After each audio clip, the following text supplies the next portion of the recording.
made it halfway through the week. That's an accomplishment.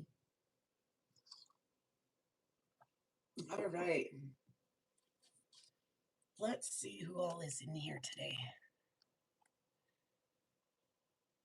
I'll do all of my meet and greet and catch up.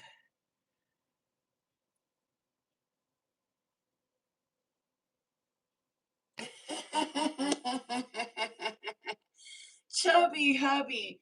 Oh, and by the way, let's get my beautiful flowers in the background. Look what my kids got me for my birthday, you guys. Is that not the most beautiful bouquet you've seen in a hot minute? Well, you know what? In March, we haven't seen a flower around here in Montana for a long time. So it's beautiful and it smells delightful. Oh my goodness, it smells so good. Okay, pardon me, I had a big swig of coffee there. Mr. Chubby Hubby says, got your fresh meteorite here, hot from the oven, space oven, and mad with lovin'. Made with lovin', he says. Correction. So welcome, Chubby Hubby. Ryan is here, and he says hello. Scrolling on down here. Romania is here. Hello and welcome. Addie. Lava Bison's here. Candy is here. Ma is here. Yay. Hello and welcome, everybody. Happy Wednesday. Lurker Troy is here. Hi there. So, I really don't have a lot to say about the meteorite that fell over Germany, but I do want to talk about it because it did happen and it's a cool thing. So, I was able to grab some, excuse me, I've been a little under the weather, so just bear with me there if I've got to snort or cough or any of that stuff. I do deeply apologize for doing that right near here. Hey, Brenda, welcome. A meteorite did fall over. Oh gosh, I was gonna write it down too. Koblance, Koblance. I'm probably butchering that pronunciation, but anyway, Germany. It hit a house, so it announced itself. It made itself well known, and of course, all of our friends, and I say our friends because they're our friends. You guys are getting, I'm sure, a little familiar with them by this point in time if you've been watching, and if not, welcome. And they're your friends now. Our friends hopped on the planes and they got there as fast as they could. And so far, the people that I have for sure seen there, and I need to still do some checking again, this is very fresh.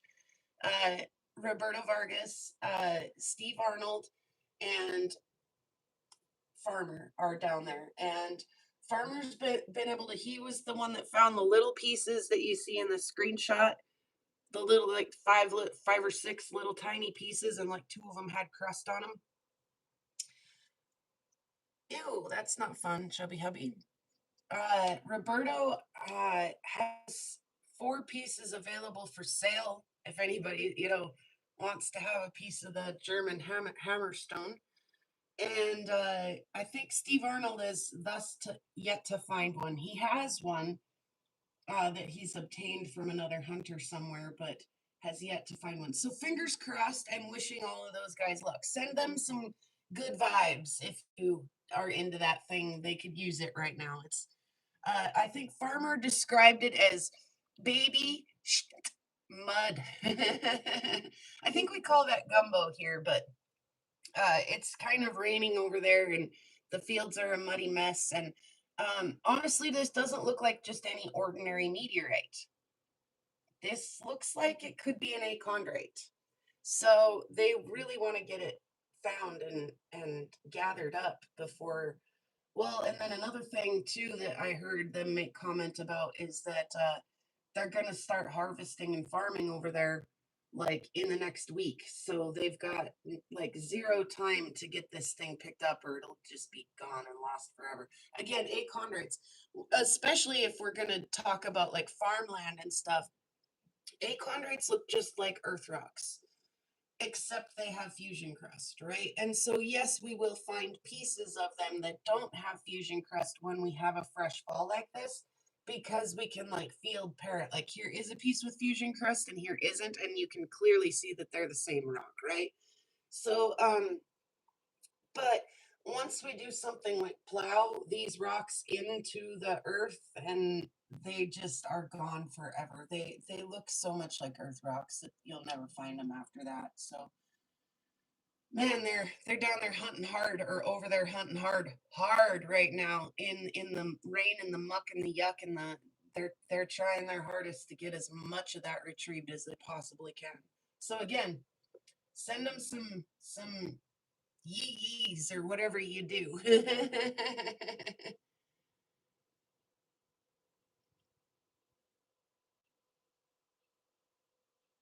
Is the sound off?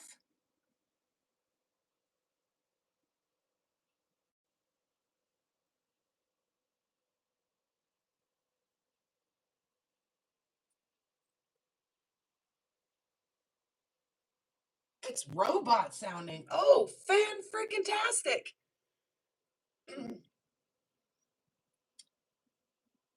Okay. It's just tinny. I wonder why it's doing that. I wonder if we restart or anything. If what if I turn it around and like take it out of that thing? Does that help at all? You guys want to see what I'm fiddling with? Let me know if that helped at all. If not, we'll try restarting real quick. You guys shouldn't have to tolerate that. This is better? Okay. Well then, great. I'm glad you guys spoke up. Thank you for saying that we were having I thought about asking too. Okay, are we still okay now that I put you in this clamp? Still 5 by 5? I thought about asking if we were at 5 by 5 at the very beginning, but didn't. Are we still 5 by 5? Somebody say that in the chat so I know. Okay, good, good. Okay, so we'll look at this little piece of this viper jasper. I can't remember what we decided this was. The lava bison carved with the Dremel. And I like that like when he does Dremel stuff, he borders on like carvings, and I don't. Using the camera mic, yes, Ryan. So I wonder sometimes the way it's up against something or set will make it sound kind of echoey. Anyway, I had one more thing I was gonna say about that fall, but it is plenty okay.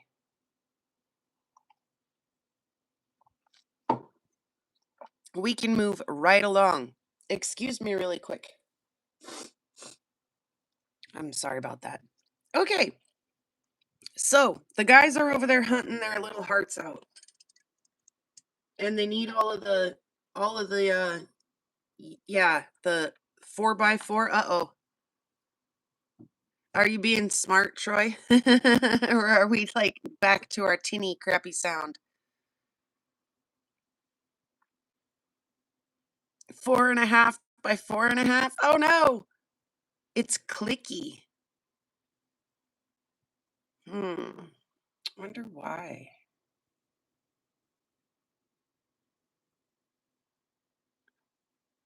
Wonder why we're having such an audio issue today.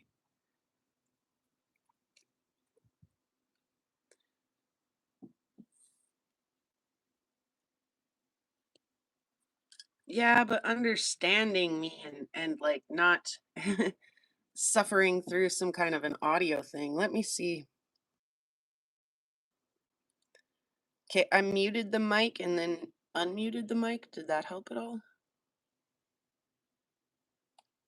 I'm gonna blame it on the clamp and the phone and the stuff.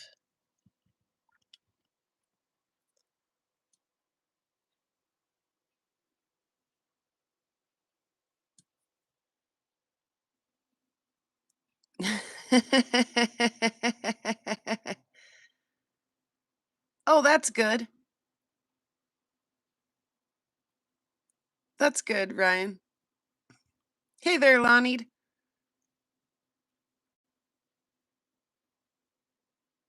Hmm.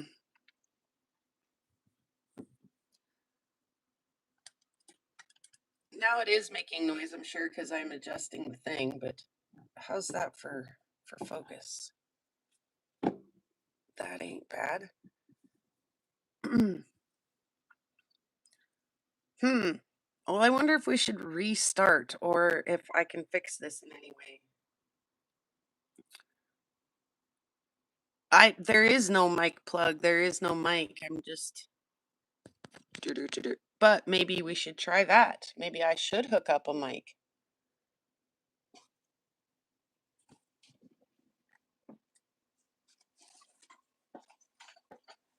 Oh, my poor meteorites.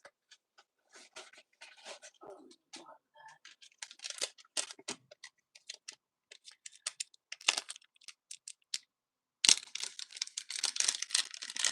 sorry about the crinkly noise. Let's see if I can figure this out super fast.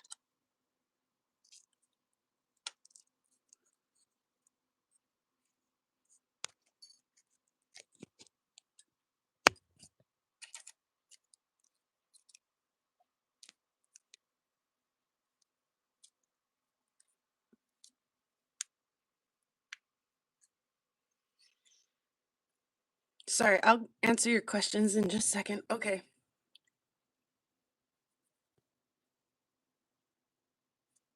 Okay, I have a mic on now. Can you hear me now? Give me a 6x6 if you can hear me and it's good.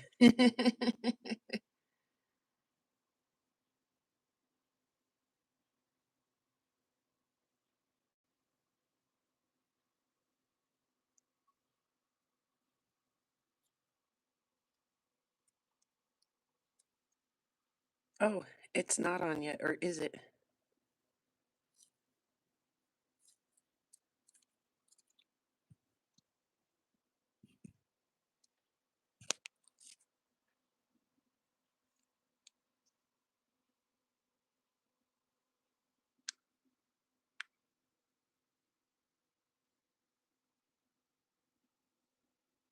Okay, mic on? Is the mic on?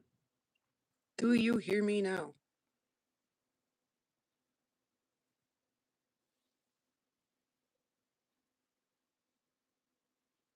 Yes, no, maybe?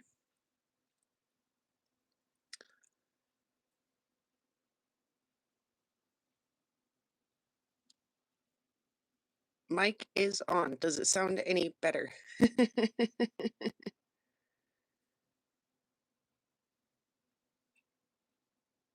It's still having issues. Okay.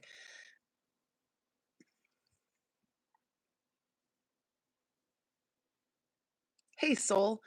Let me restart the live, you guys. I hate to do that to you. I hate to shuffle you over, but what if it helps? Like, but it is very low. Is it very low or is it like kind of shitty?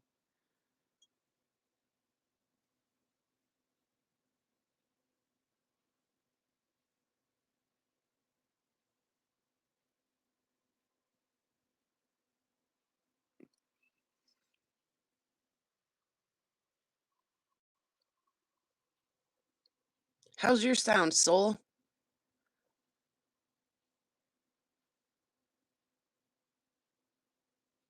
It's good, loud, just crackling. It kind of pops. What if I move the mic away from me just a little bit? Like a crackle.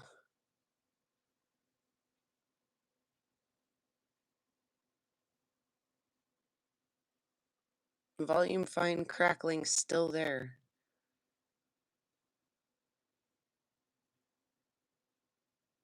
Hmm.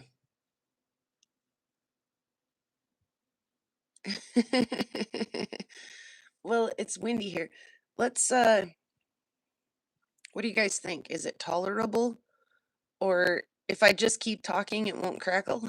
Is it tolerable or should we try to do a new live? I'm gonna leave it up to you guys. And you better be honest with me. If I check this out later and I'm like, they were tolerating that, then I'll be upset. It's okay for me. I can take it. Yes, I can. Okay. Okay. We'll move along then and hopefully it'll just like, you know, not be terrible as we move along. Now I'm wondering too if I have something smudging up my lens. Sorry. I'm not afraid. So, we played a gig at the Westerner again, which is the place where uh they dance a lot. And uh Sam the Rock Man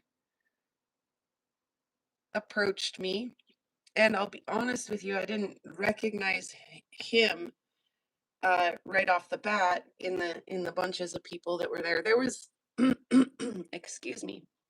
There was like a home team crowd there, like a lot of the locals that live down there. So like kids that we all went to school with, the guitar player and myself and everybody were down there.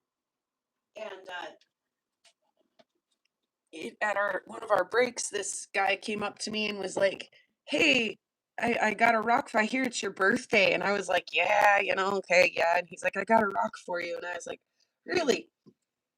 I've not ever wet it. I don't know if that helps or not. It honestly did not.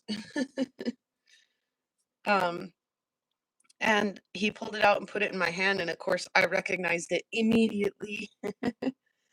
And I was like, "Oh my goodness." So then I knew who he was. I knew it was Sam then.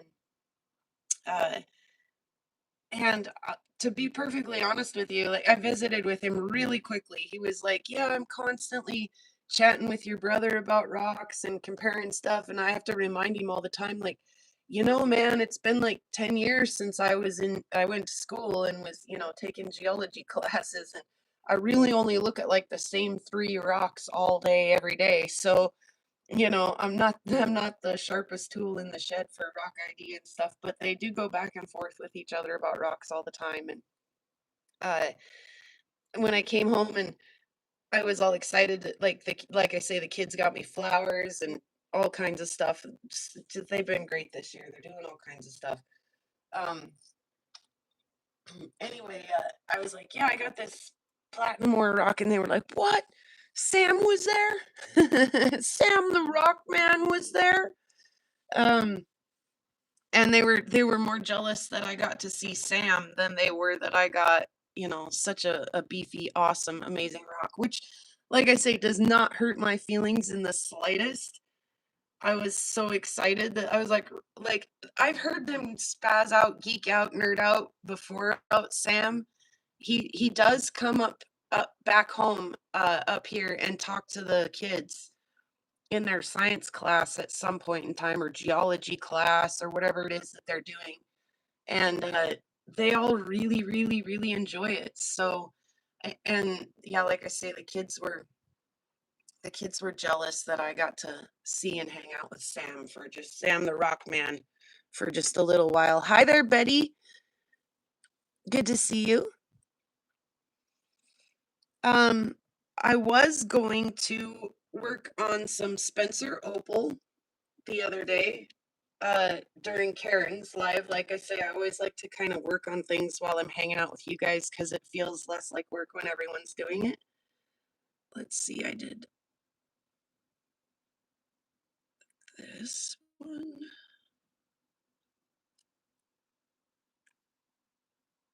And this one, yes. Okay.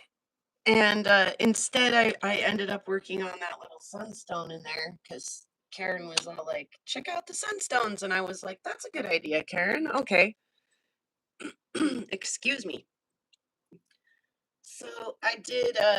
Let's see, couple of little Spencer pieces on the Dremel. That one's got some pretty good color to it. One or the other of these ends was kind of popping. Sometimes a little shade helps. Let's check this end again. I don't see it now, but yeah, you can see all the color down in there.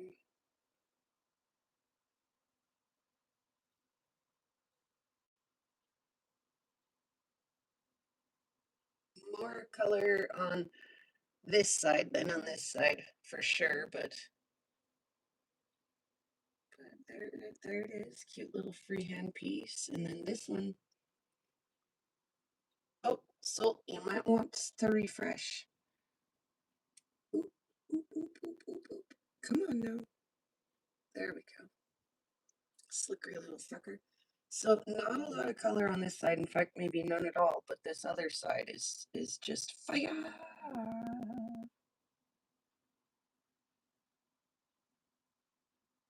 Slippery little sucker.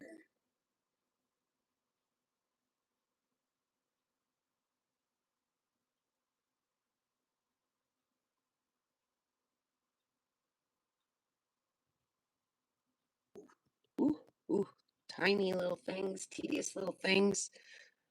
Okay, I'm gonna put those back in the gym box.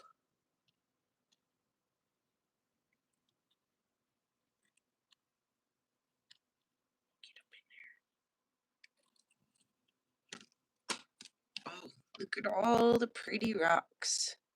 They get so slick. It's not even funny. And then lava did this. Let's do this first. Lava did a thing.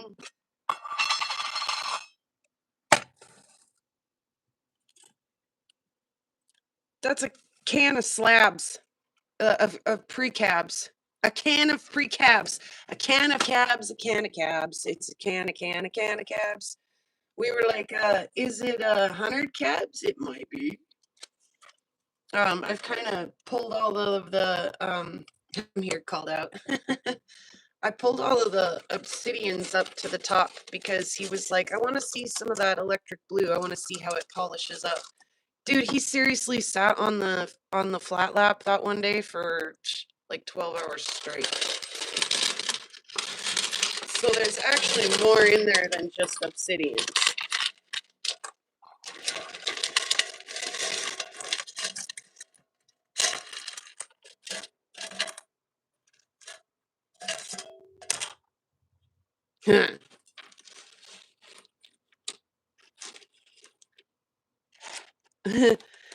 So yeah, he labeled the can, 100 grit, but I'm saying there's 100 cabs in there. Okay, maybe not, but seriously,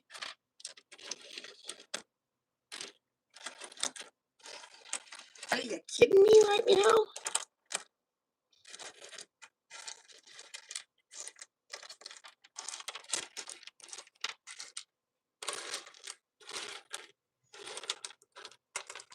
That's a whole lot of rough. Whole lot.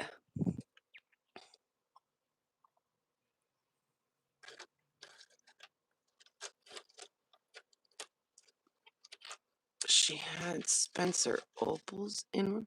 What are those rock clamshell things called? Okay, Betty. I actually don't necessarily recommend those.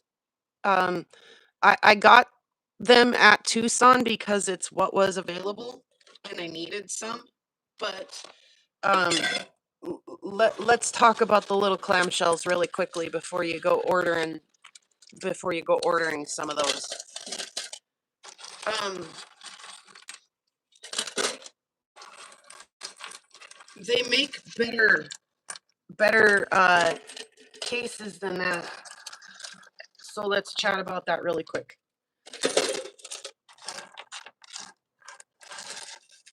So those are nice. Like I'm using those temporarily. And if you wanted to like mail something to somebody, they would keep things from, bouncing around or anything like that. But as far as like long-term display and storage, I recommend anything but that. The thing, yes. Okay, because they're brand new, they look real nice. And they come in different sizes and different colors. And they have a little bottom you can put them in, right? So you could set the case down into the triangle and then that little thing will stand it there. So like I say, different sizes, different colors, okay? And it's just like a piece of I don't know, PVC or something in there. Okay. I far prefer these with the actual glass in them. Visqueen, sure. That's a good one, Betty. Or oh shoot, I put my Mendota away or I would have had a case right there. Or just for example, like the little clear box cases or gem cases, anything but the Visqueen ones. Because even if, and I really do not touch these, even if you don't touch them, like look, there's fly shit on that one, and how am I gonna get it off there?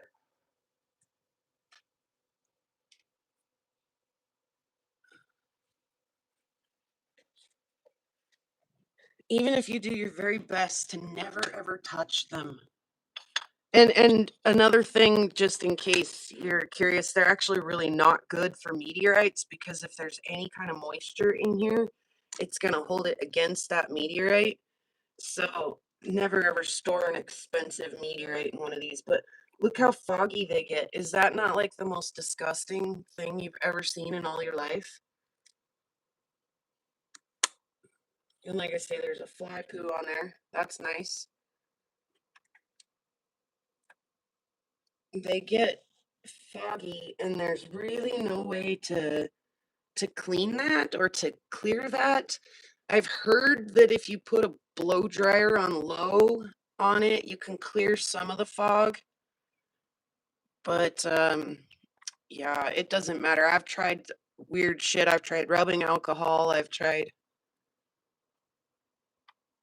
all kinds of shit.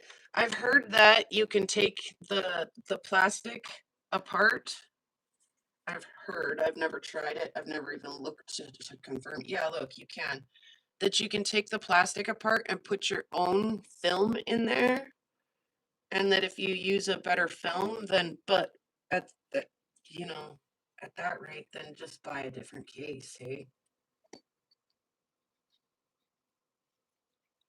So they're nice to use temporarily, and you might as well just like shove shit in them and take stuff in them and take stuff out because you're gonna and wear them out because they don't keep. Their shelf life sucks. Oh, and then yeah, like I say, the little stand to stand them up in. Okay, so now that we got that out of the way, uh, Lava did 100 cabs the other day. Okay, maybe not 100, right? But he did like 100 cabs preforms, and then he said, "I want to know what the electric blue looks like."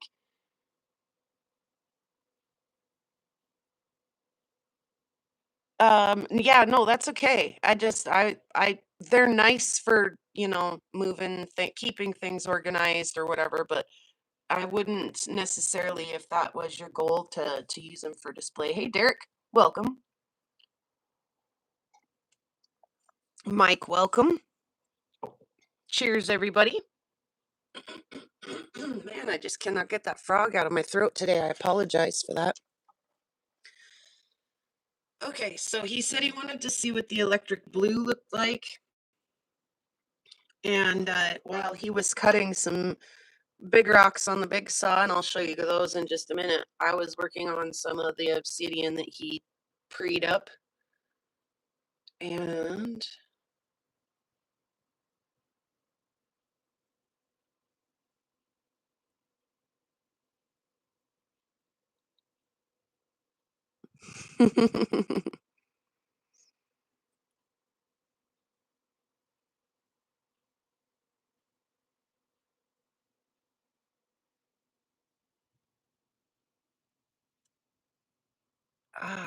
it's maybe not is so I got my flashlight just in case that helps. Yeah, especially when compared to the other ones.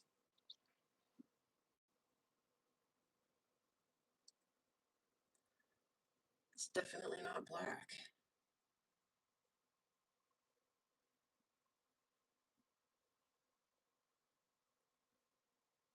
Sucker.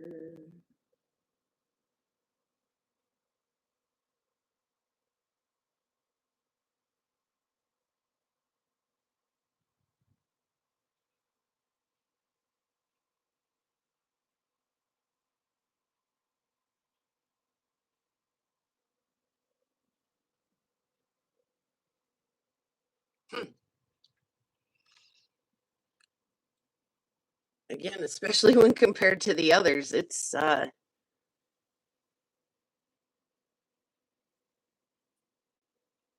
yeah, yes, they all are kind of directional. Again, this one doesn't really look like much, but this is that triflow. Do you think is what they call that? Maybe not. Let's see.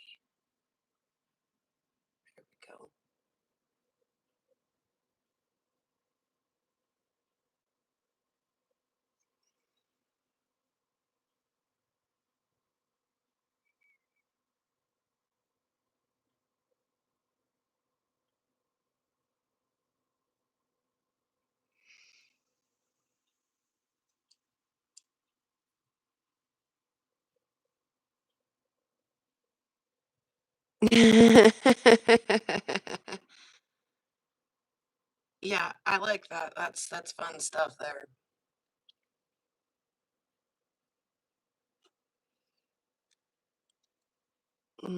I love the little circle in this one. And then what is this? I can't remember.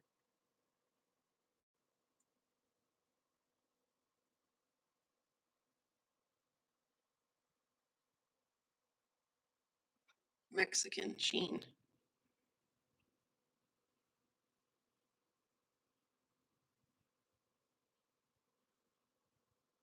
I think they missed the mark on that. They should have just called it. They should have just called it Northern Lights or Aurora sheen or something. Oh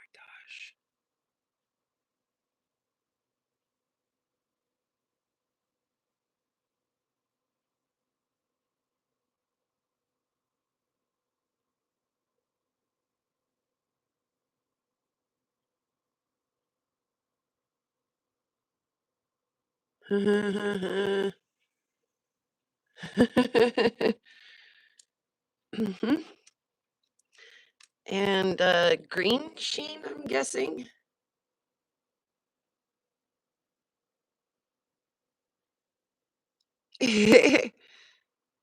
Sorry, kids. There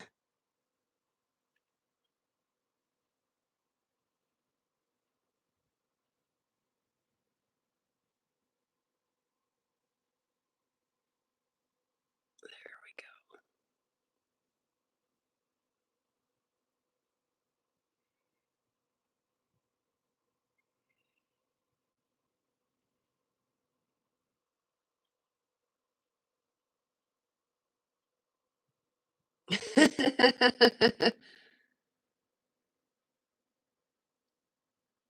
These are all obsidians, Derek. I thought that too, Romania.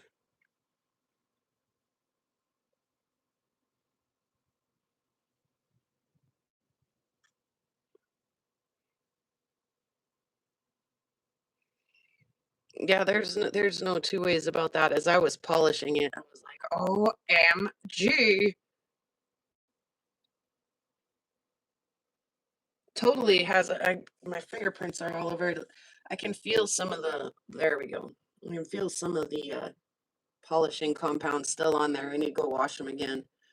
I gave them a pretty good scrubbing, but I washed them all together in my hands, and I probably should have individually washed them.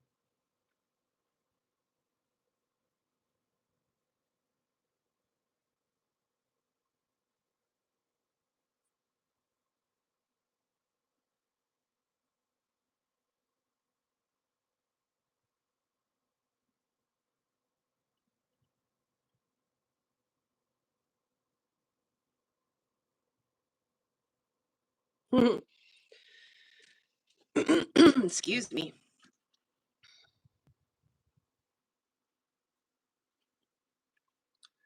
Yeah, so those were fun.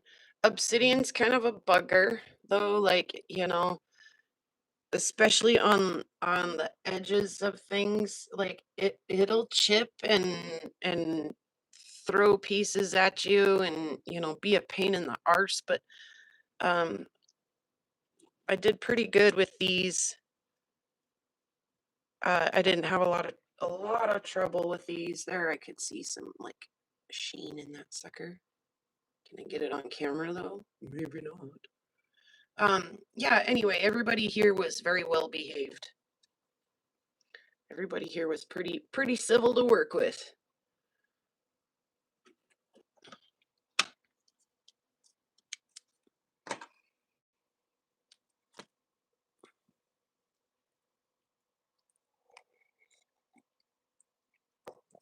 So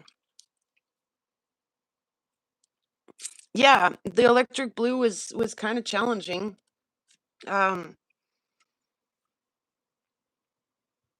I mean, it's definitely there's no way it's not happening, but like I see it more at, this angle, that angle, so that'll be how you want to try to cut the next one is so you can get more of the because again, it's all directional stuff, right?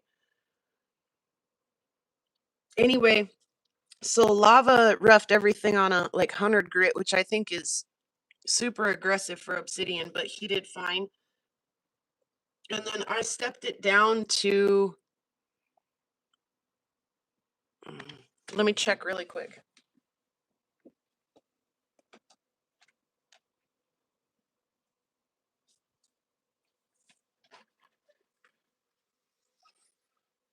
I stepped it down to a 220 on the flat lap and then took it back to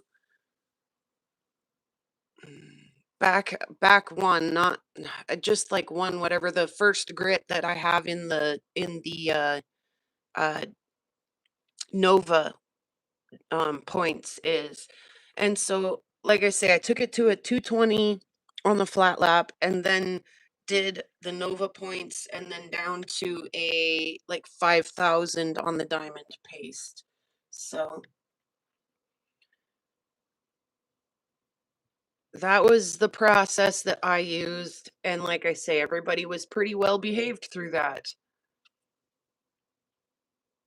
I didn't have to any chipping or anything. So, hey there, Opal guy. So if that helps anybody out there, everybody's probably got, oh my gosh, do this with your obsidian, do that with it. The best way to polish it is this. I would listen to anyone's suggestions because I'm pretty new at it, but that seemed to work out okay for me. Okie dokie. Let's see, did I get those? For the most part, it looks like, yes. Okay, this is stuff I picked up in Tucson. So I don't know what it is because I pulled it out of that mega bin.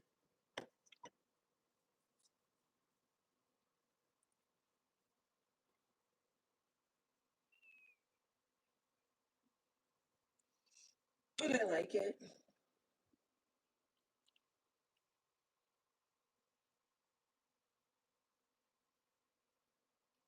I bet it's a trip under the microscope.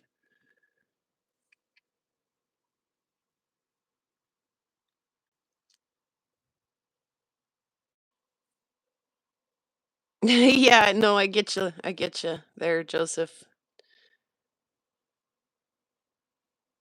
Lumpy oatmeal for obsidian, huh? Yeah, okay.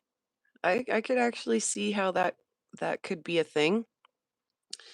Yeah, anyway, super not sure what that was. There's the ends after we cut it. We cut it.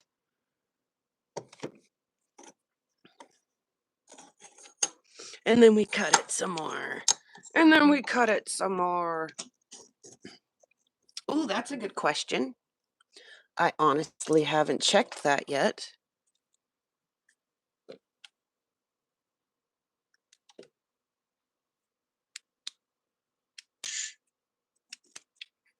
Oh, I could maybe answer you if my light was better charged. Yeah, a little bit.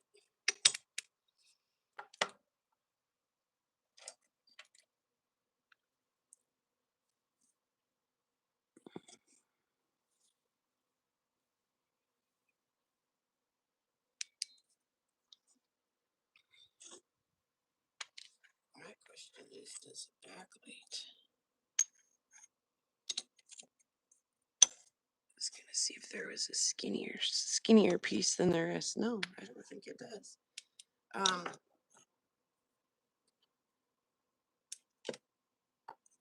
like there's like a little bit of feldspars in there or something that reflect the light. That's kind of pretty. Like I say, I bet this is a mega trip underneath the microscope.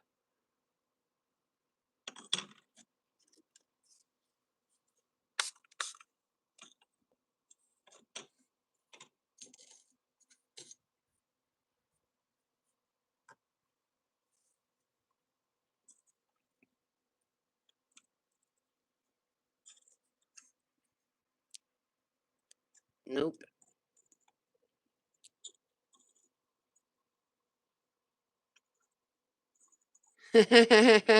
Thank you, Derek. Yeah, I've only just started. Look at all the little like lines and stuff in this one. That's pretty. I've only just started dabbling in it. I like it. It does things. I like the Dremel. It does things. These are pretty. I like the little like florets. Like that's fun. Look at you, you funky little thing, you. Looks like a little starfish.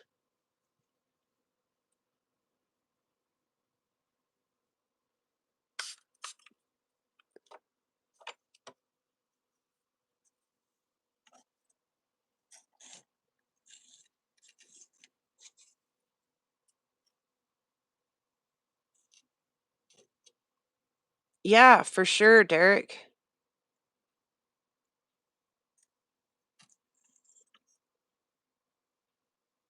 I know they look like little starfishes. Yeah, that's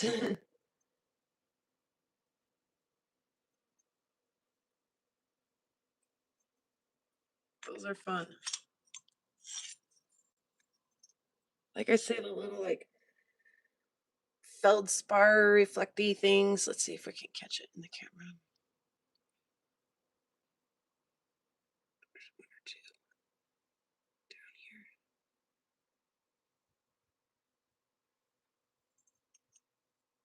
Yeah, I wonder what this will look like polished. What's that? A little paisley? What is in there, you guys?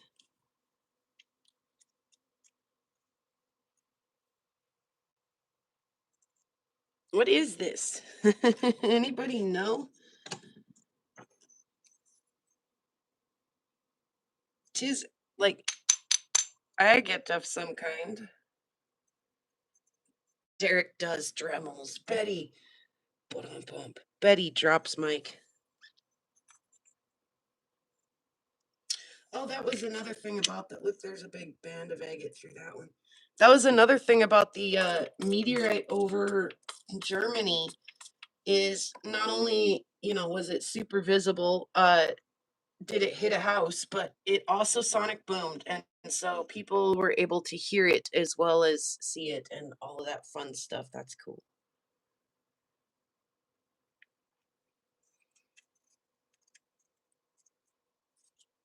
That's cool. That's a fun rock. I almost sneezed in the middle of that live, or in the middle of that rock show and tell, so glad I didn't. The next rock, the next two rocks actually kind of go together. And I didn't think about that until after I cut it, or Bison cut it, I guess. Here, I kind of shoved this together.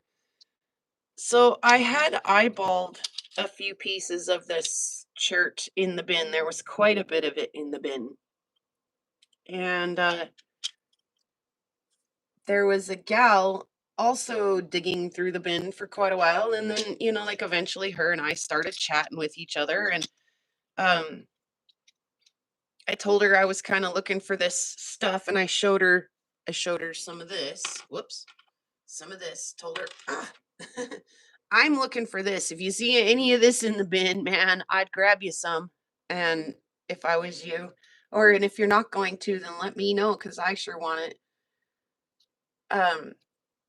Anyway, she was like, no, I'm kind of more after Montana agates. And I was like, oh, well, let's dig together because I am not after Montana agates. I don't want to haul a Montana agate home. And I had, I'm sorry. Let me have a swaller real quick and see if I can get that taken care of.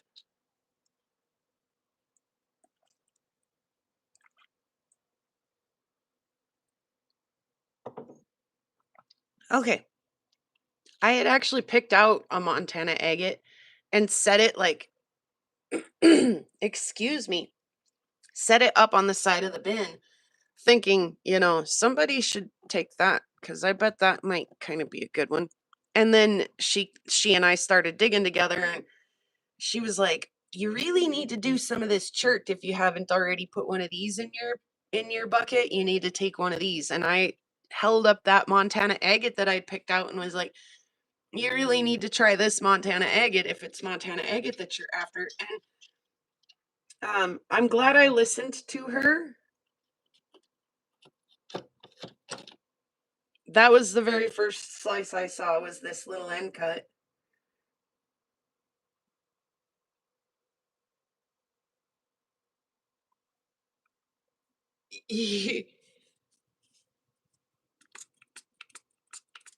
Yeah, like I say, the next two rocks that we'll look at, this one and the next one, they're related to each other in the fact that she did not take the agate that I had picked out. I tried to give it to like 3 or 4 people who came by. I was like, yeah, this looks like it might be a good Montana agate. I love this little druzy pocket with the little bloop in it, and all of it just looks like a confetti party. Like, are you kidding me? I love this. Hey there, bear.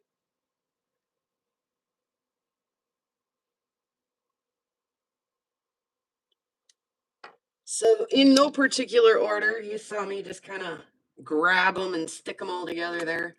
Here are some of these. I obviously need to refill my water sprayer. Here are some of these pieces.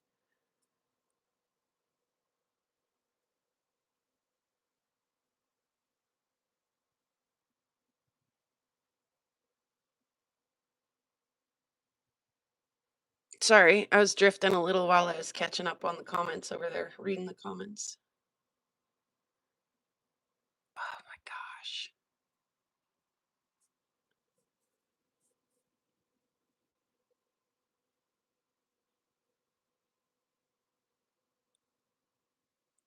It's some kind of a chert. I'm almost sure of it.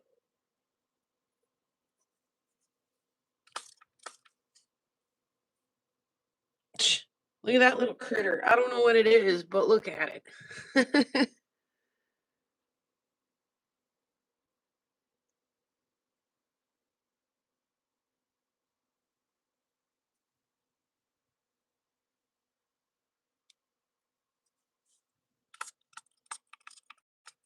Look, there's another critter.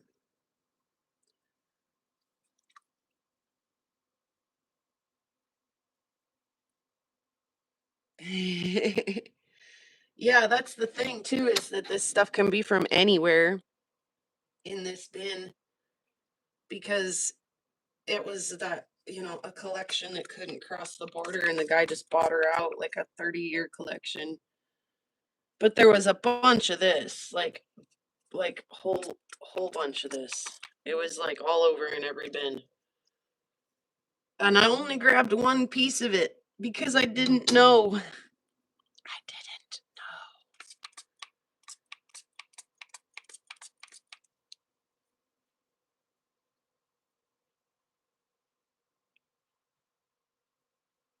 See, so y'all need to quit hating on church. Look at that. What is that?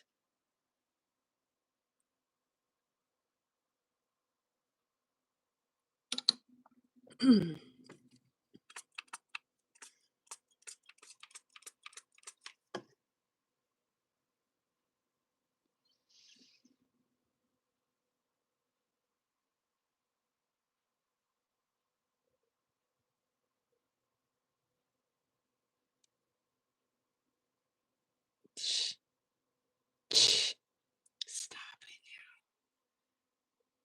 Why did I only get one piece of this? Does anybody know why I only got one of those?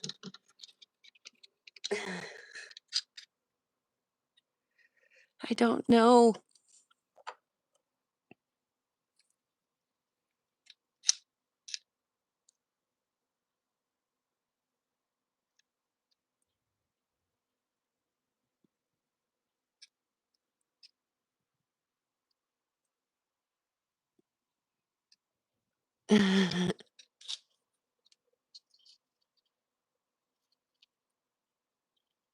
Yeah, that thing is nuts.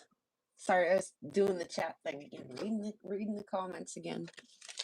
So, like I said, I had pulled this agate out of the bin. Excuse me.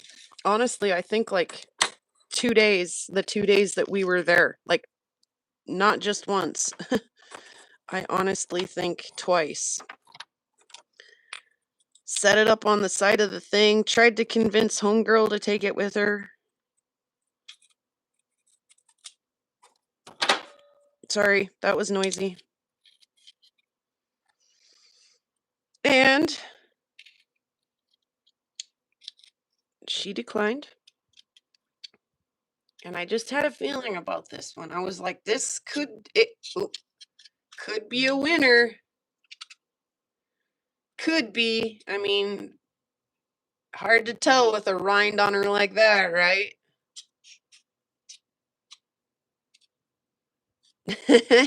Bear. Ooh.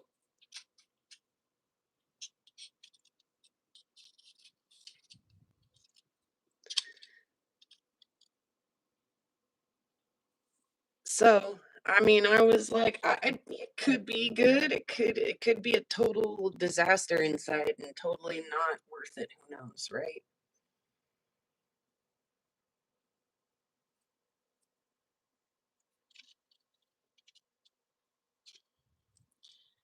What's inside this rock?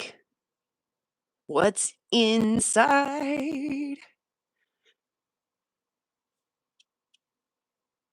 I did too, Betty. Like I say, and I was like, I'm not hauling any Montana agate home to Montana. That's ridiculous. Like, why would I buy Montana agate in Tucson and haul it all the way back to Montana? That's, that don't make no sense.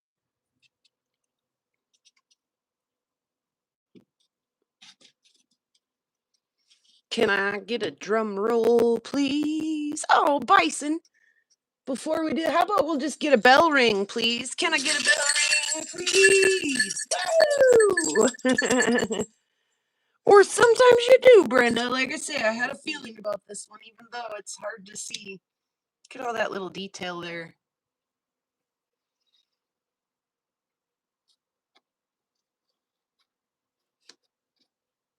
All right. Well, that's okay. That's pretty good. That's pretty a-okay. Kind of looks like a fire or, something.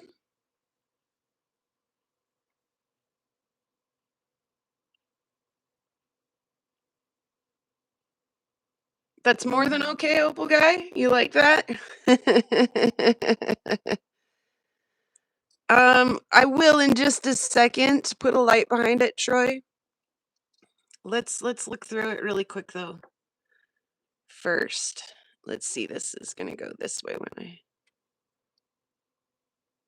Hey, Josh. Welcome. Are we ready? Are we ready?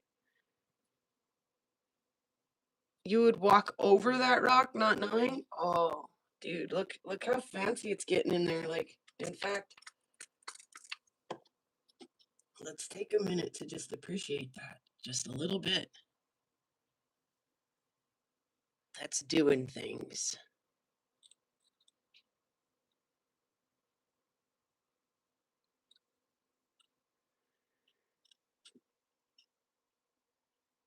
And here we go. Let's turn the page. Boom.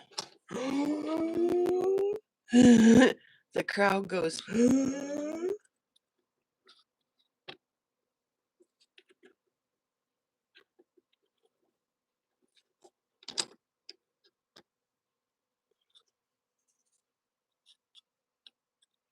Right on, Josh. You just popped in at like probably the highlight of the show here, honestly.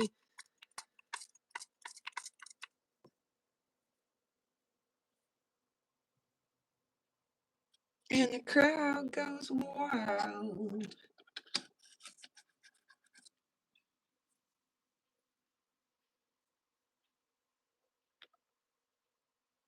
Oh,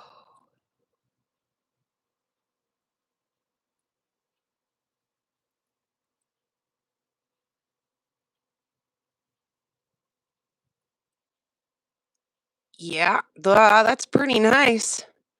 That's a pretty nice agate.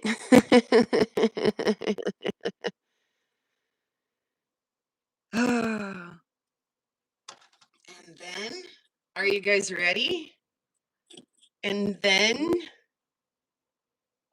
like, tail up in that plume. I love that. And then it did this.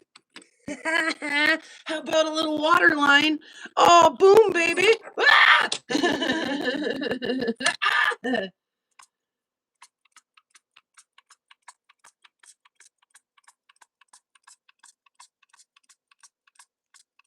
Come on, water bottle, you can do it. And a little bullseye thing, like, what?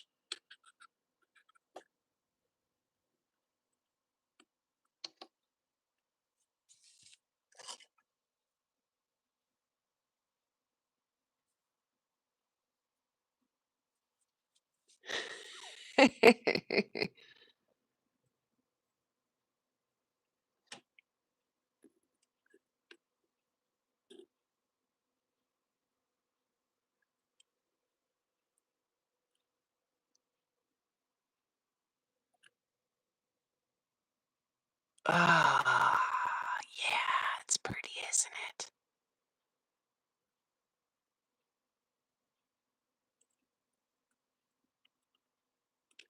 And then, and then after that, it did more water line. Yeah, let's turn it just a smidge. There we go.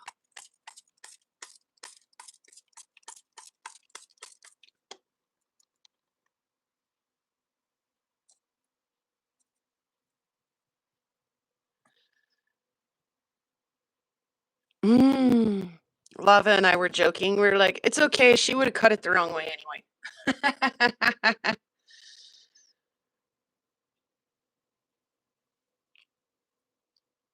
OMG.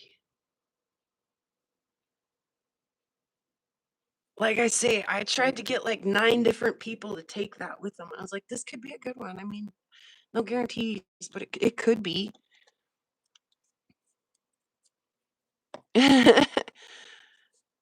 Oh,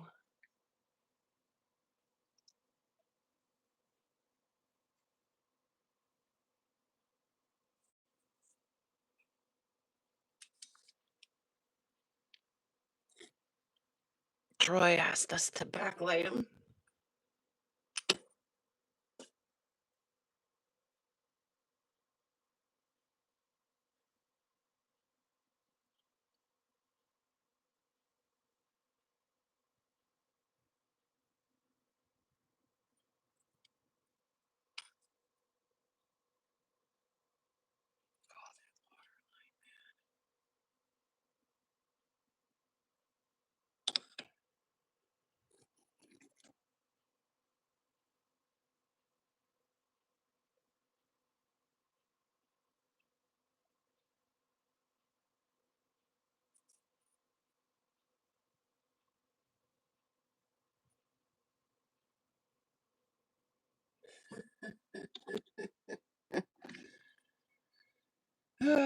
Yep.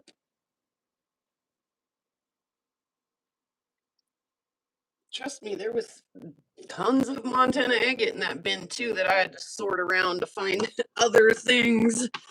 And of all of them in that bin, I was like, this one, there's something about this one that, man, I would cut that thing in a heartbeat. Uh, so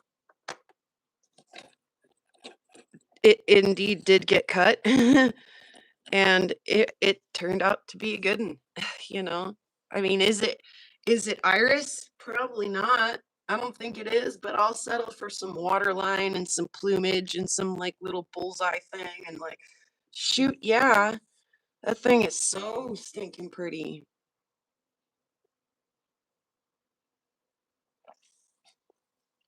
I bet Muzz over there just drooling over it.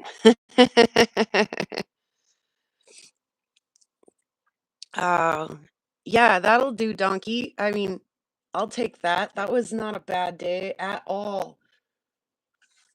Go team. Go team Prairie,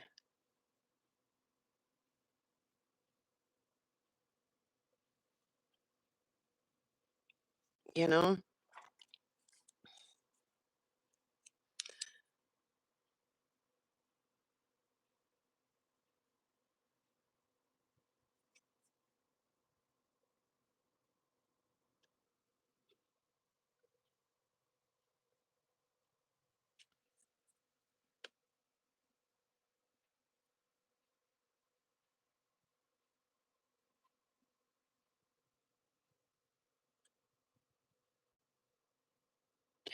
That stuff is cool. Yeah. Anyway, lots of stuff.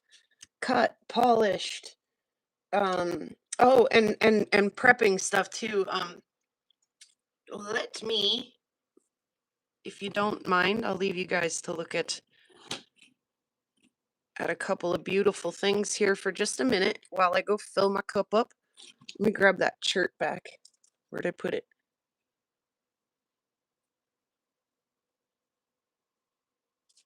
Oh, where is the shirt at? There it is.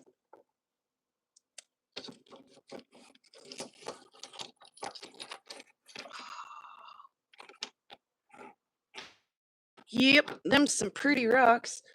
Uh, let me go fill my cup up.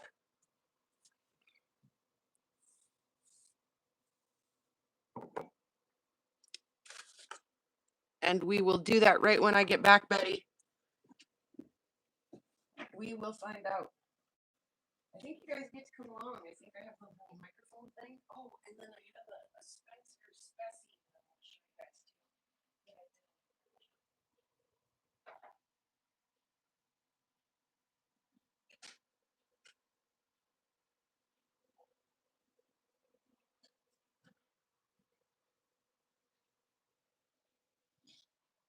We'll talk about the whole stabilizing process with the cactus juice thus far. Let's see. I must have took the Spessy over there. I do believe I did. Okay. There it is.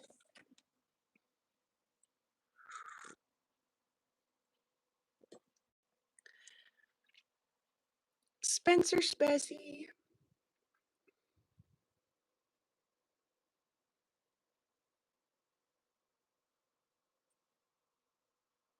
Okay, we'll come back to that. Betty wants to know. Hey, hey, hey.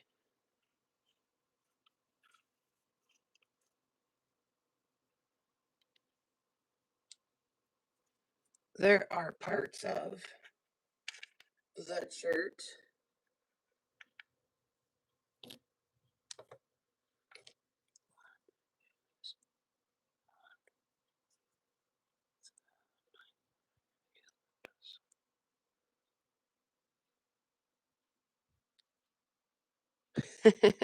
Whoops, sorry.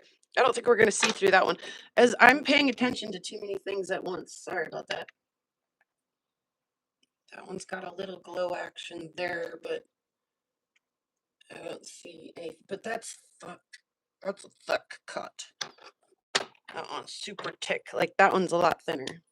And yeah, we got lots of play here and there.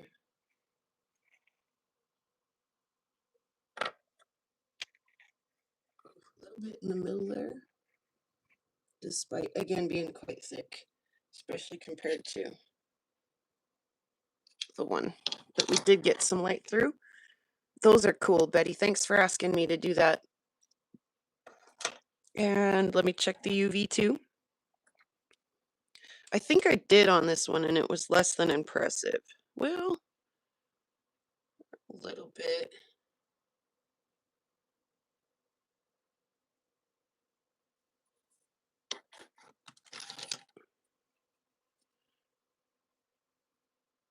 That's cool.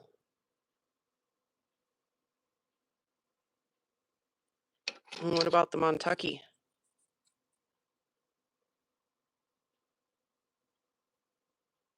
Less than. Okay. We did those things. We did all of that checking and stuff for science and stuff. Speaking of for science, we baked the rocks in the oven overnight, and we got them out of there, put them in the cactus juice in the vac chamber. We figured maybe, 24 hours. Yeah, nah, it was like 26, 27 hours. And sorry, now my sleeve's all wet and filthy. Now they're just soaking there for like the next couple of days, and then we'll pull them out and bake them and see how it goes. Cheers, Karen. By the way, I just filled my cup up. You're just in time, Karen. Oh yeah, coffee is just what the doctor ordered this morning. So, this piece of Spencer opal had it was probably yay much taller, but it just more of the host rock.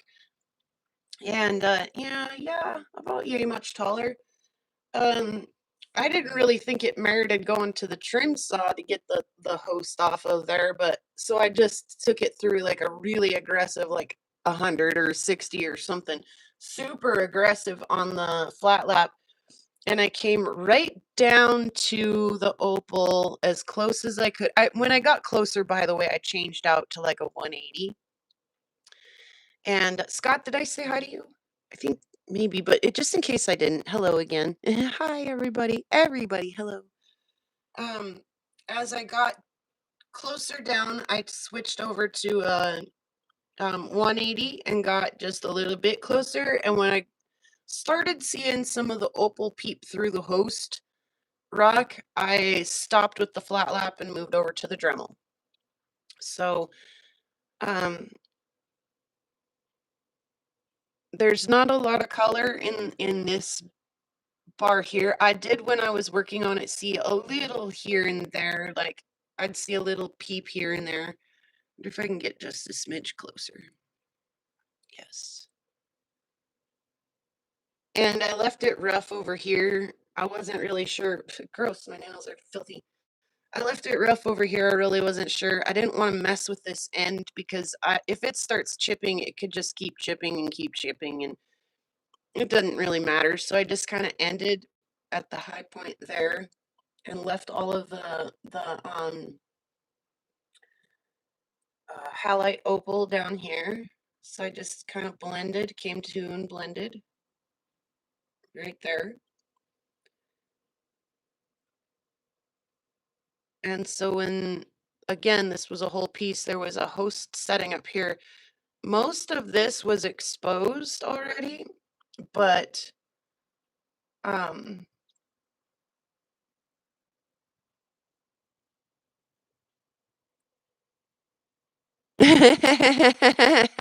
Karen for sure, right? No, and for not even just that, Karen, like I say, I've, been in the other room doing laundry or something before and come out and thought, when did I say that? Or what the heck was I talking about there? And look up and it's not my show. You're on my TV or the other way around. Been watching my own show and been like, dang, Karen's smashing it today. And I've been like, oh my God, that's me. So not only do our hands bear the same tool marks, but also like our topics are similar and our voices sometimes slightly similar as well. So yes, sometimes we could be the stunt double for each other. Uh,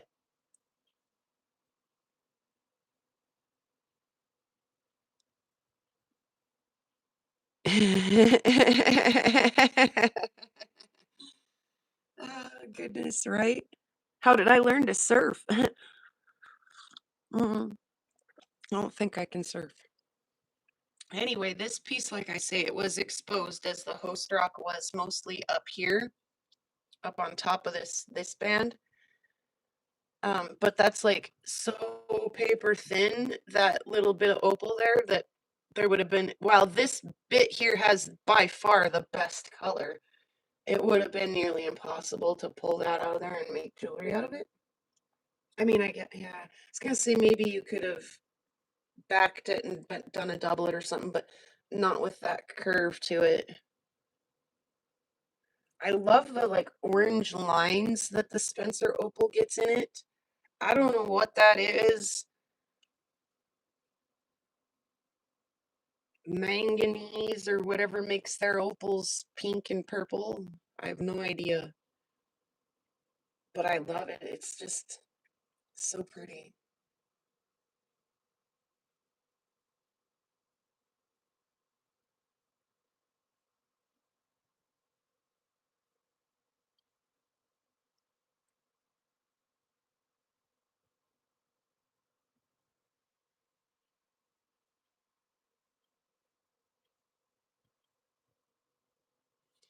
Yeah, thanks, Bear.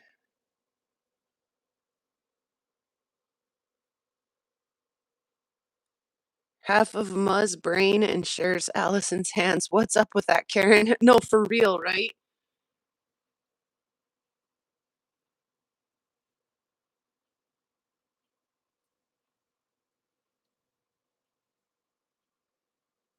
Yeah, that one turned out pretty. Like I say, and I was pushing it.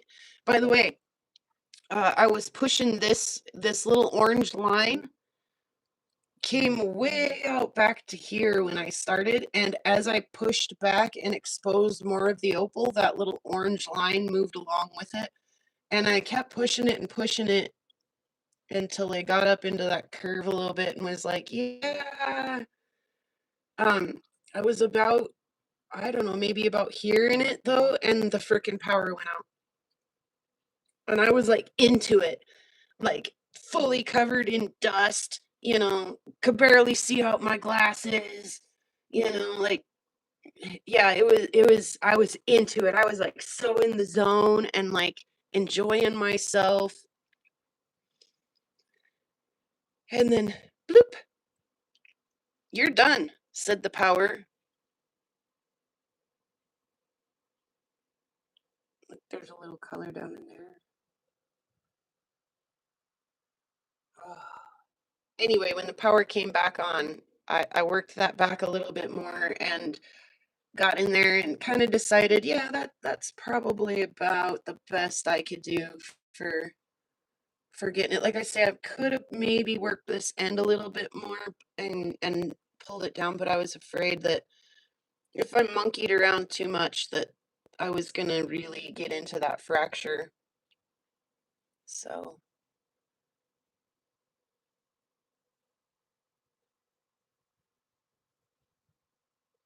I called her a day right there, but yeah, lots of pretty color down in there. And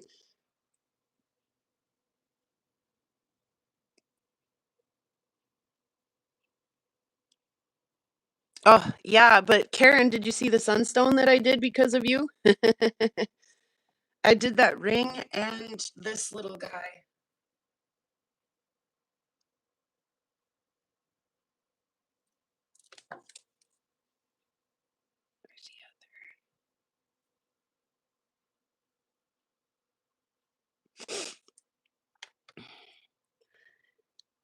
Yeah, I was gonna sit down and do that Spencer Opal stuff that night on Karen's live, and then she was like, "Check out all my sunstones," and I was like, "That's a good idea, Karen."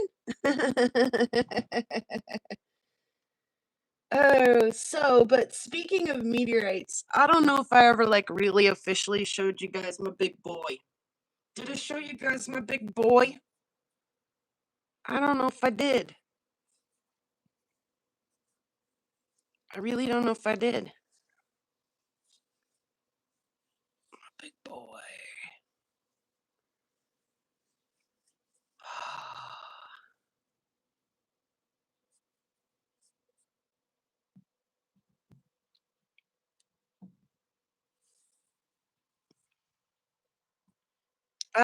I didn't I just got some good schiller in my sunstones there. I didn't really get into any of the bicolors. I thought about it, but I was too chicken. So I just played with some of the smaller ones and the sun's coming in. Okay, well we'll let the sun come in. OMG, this is my big boy, you guys. 922 grams. This is the biggest meteorite I own. I did get this in Tucson. Oh, the sun comes in and then the sun goes away. That isn't fair. Be kind, sun. It's got this amazing little scoop that just beckons you to run your finger in it.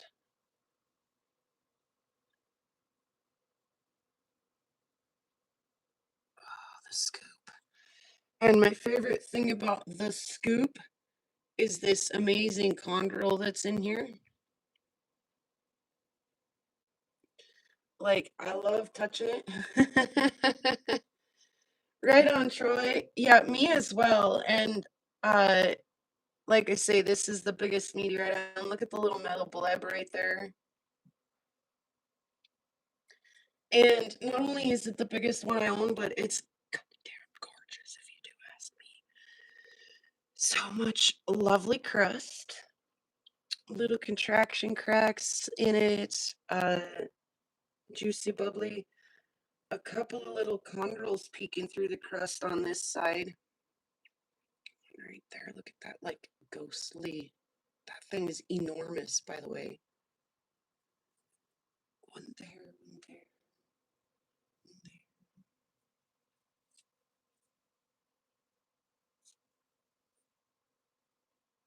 Good thick crust on that side.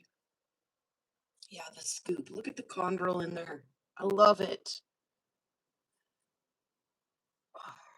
And the whole thing, like, there's parts of this that, like, here's a little chondrule over here, where that's like all you see. There's a chondrule, there's one,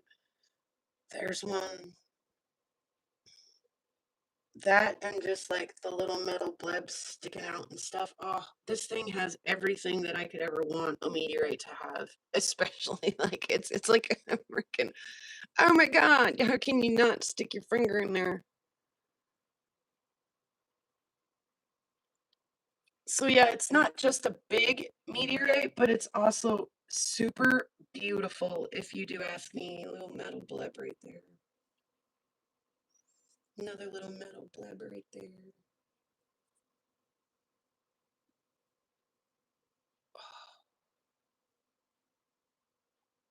Little bleb. One, two, three, four, five, six, seven. Look at all the little metal blebs in there.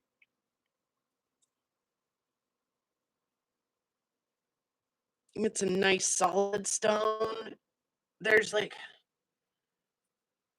oh, I was gonna say there was like one spot that looked like it might have had a sand grain stuffed in it or something, but no. Whoa.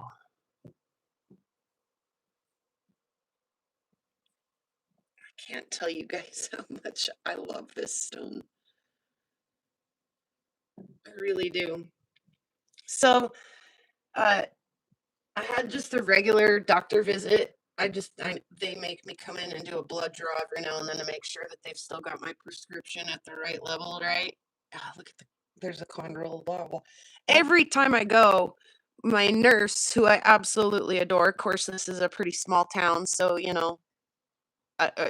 get to know everybody, but every time I go to a regular checkup, she's like, "Dang it, I should have brought that rock for you to look at. Dang it, I should have brought that rock."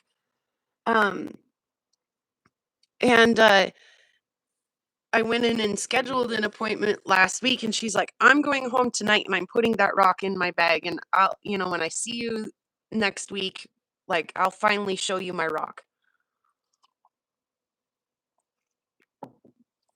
And the story of the rock that she is talking about is, and maybe I'll grab my look-alike that looks like the sample that she brought to me. It's right here, and it's kind of a neat story because her rock strongly resembles. Oh, actually, you know what else it really looks like is some of these little guys. She had one of these. Um, her rock strongly resembles my first meteor wrong, which kind of made me smile a little bit. It's like, yeah, okay, let's grab these. Okay. So the thing is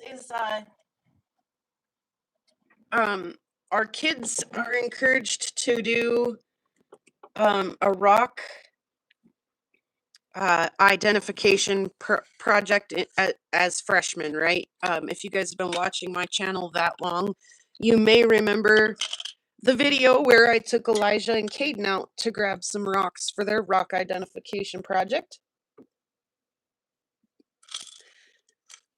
And did Bear say something? I agree. No, and that does not need a short timeout because I couldn't agree more. This little, it's so smooth. Like, meteorites are like, you got to realize too that like texturally they have like a textural feel. Like, oh, it's so, I'm so in love. Okay, so I have said before, and I haven't really showed this a lot, honestly. Let me pick out some of the stuff that isn't these. I have a black rock collection, and then I have, a meteor wrong collection.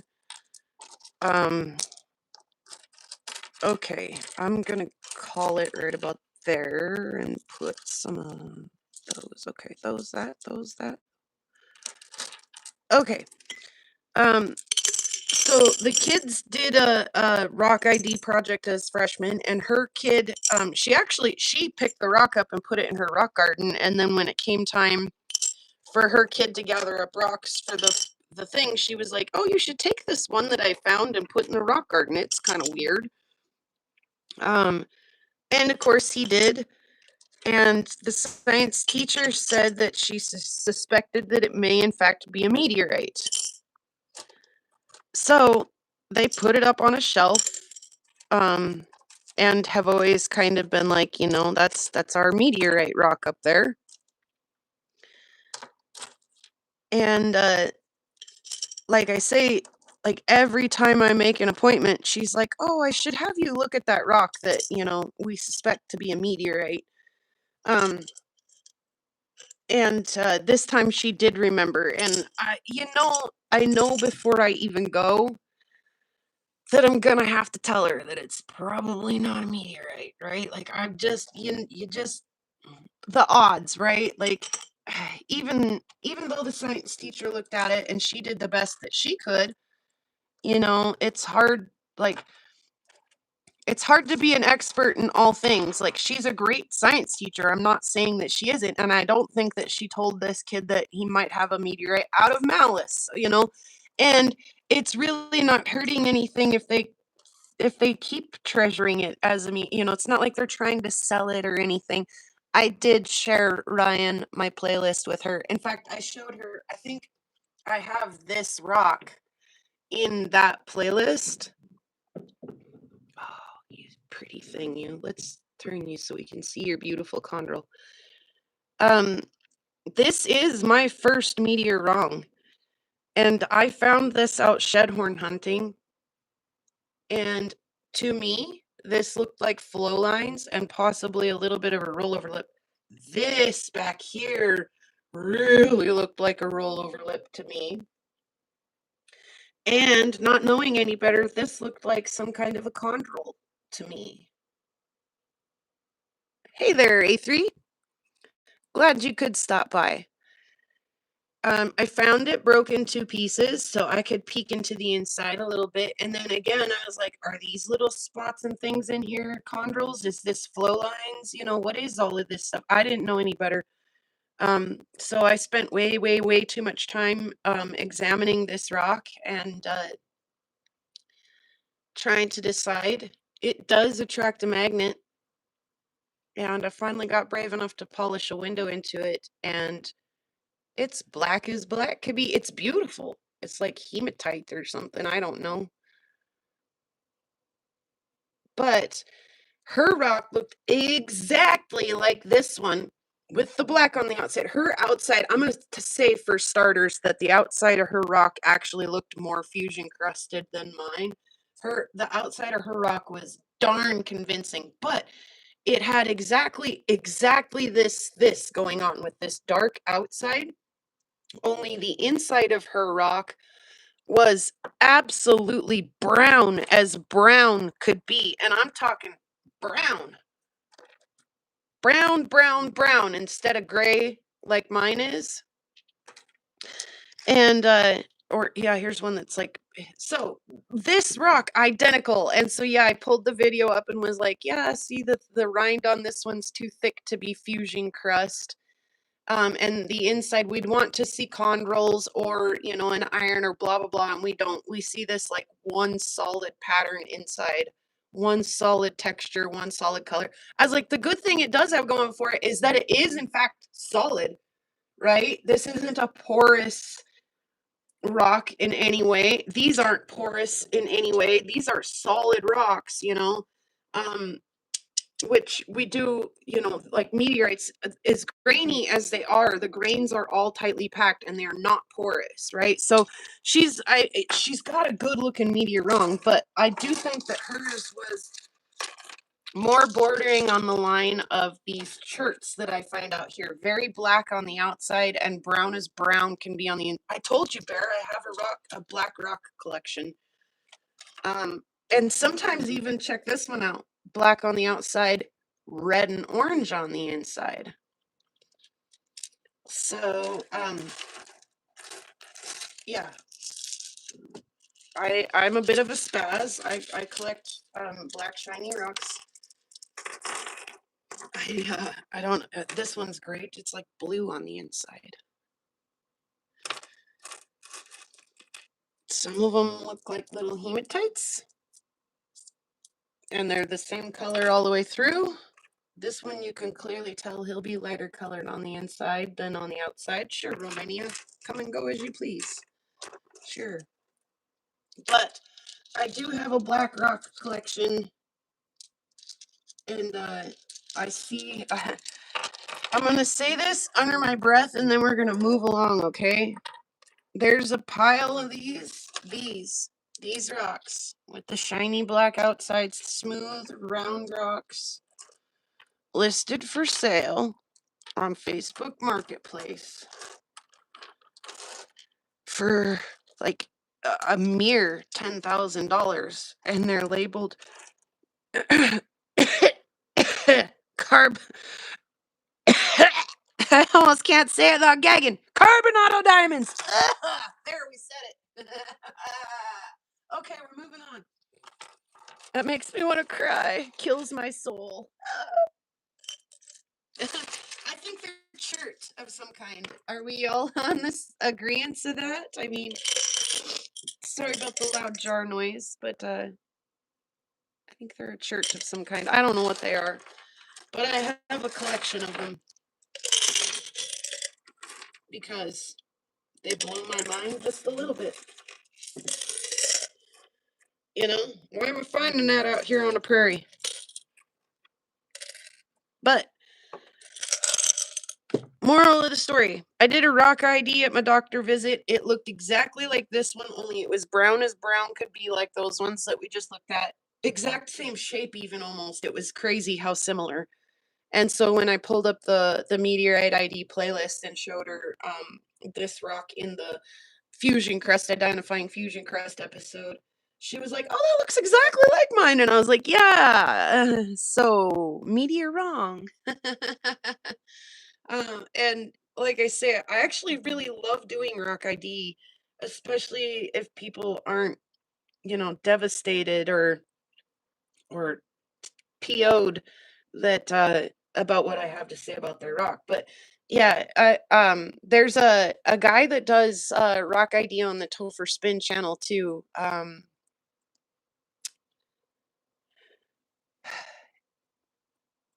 Is it is his name Mike? What's his I can't remember.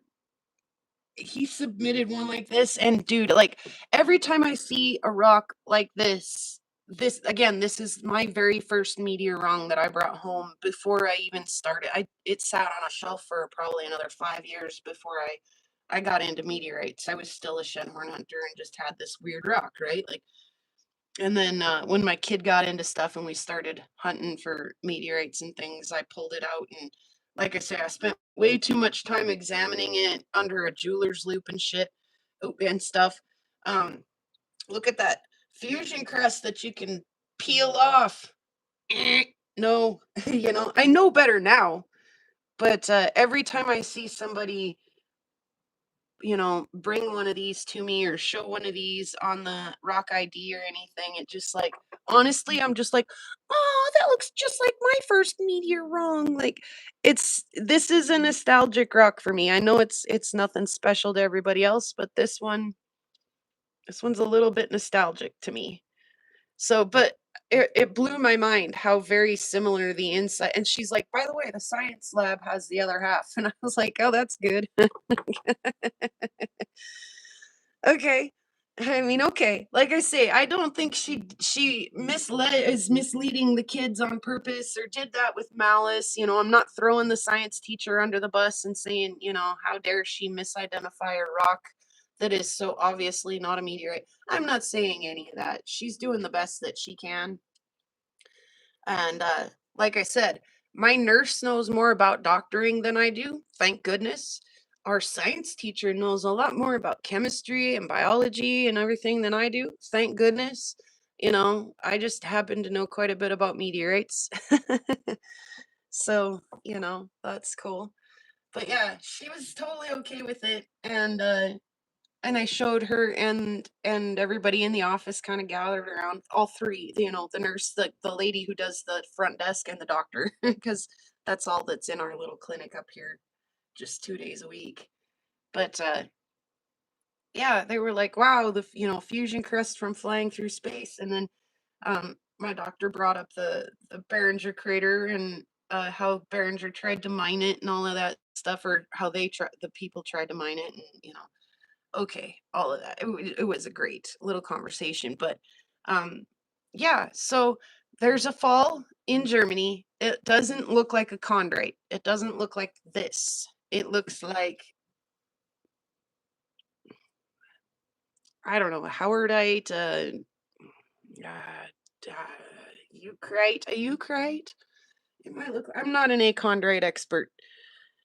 Achondrites are the bane of my existence. Like I say, if they land, they look so much like Earth rocks. Unless you can find a piece with an identifiable fusion crust on it, it's almost impossible to identify them.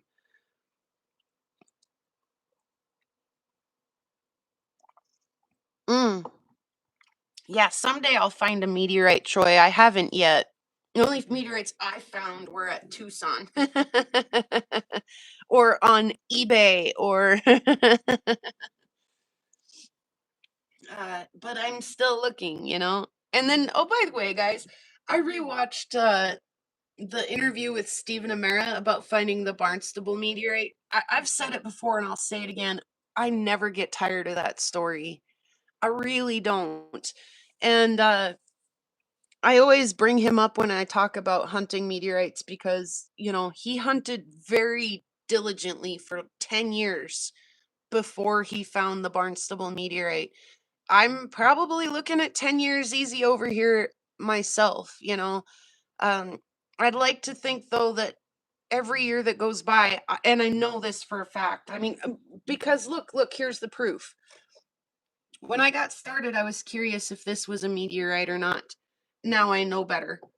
And now I'm, you know, picking beautiful and I picked some dog crap meteorites for sale too, not knowing any better there at the get-go as well. Some really icky, weathered, like crappy meteorites, you know. So I've definitely got better. My eyes gotten better at seeing, you know, the little things in meteorites that delight me. There's a big condor over there that's super pretty. You know, not everybody has the same want in a chondrite. Um, some want the, you know, the whole like unaltered, you know, some want high metal. Um, you know, but I've gotten better at seeing stuff like that and doing a lot of rock ID and there's been times when we do rock ID on Topher Spin where he knows for a fact that, you know, this is a meteorite and this is not, and he'll put them up there and test us. And I'm like, boom, boom. Who got that 100% right? That's right. Prairie Girl Rocks did. So, I think the more that I keep looking and the more that I keep handling real meteorites and hanging out with the crew and getting educated and refining my eye and all that stuff, the more likely it will be that one of these days I will actually and watching too, by the way. You know, I've got a camera pointed at the sky. I'm watching for there was kind of a little crack in here. I knew I saw kind of a crack. By the way, I don't know what this like skid stain is across here. Is it a shock vein? Is it just a little, like, what is that? I don't know, but I like it. So, yeah, hunting meteorites. Unless you saw it fall in, even right now, like, let's talk about that really quick. Right now, all of these guys who are experts, we're talking Steve Arnold from Meteorite Men. How many are my little, like, grab a gem, by the way? How many meteorites has that guy went out hunted and found? You know, I mean, if we're going to talk about expert level hunters, Steve Arnold from Meteorite Men is probably one of the most recognized names in meteorite hunting. Um, it hit a bird on reentry. What did? Oh goodness.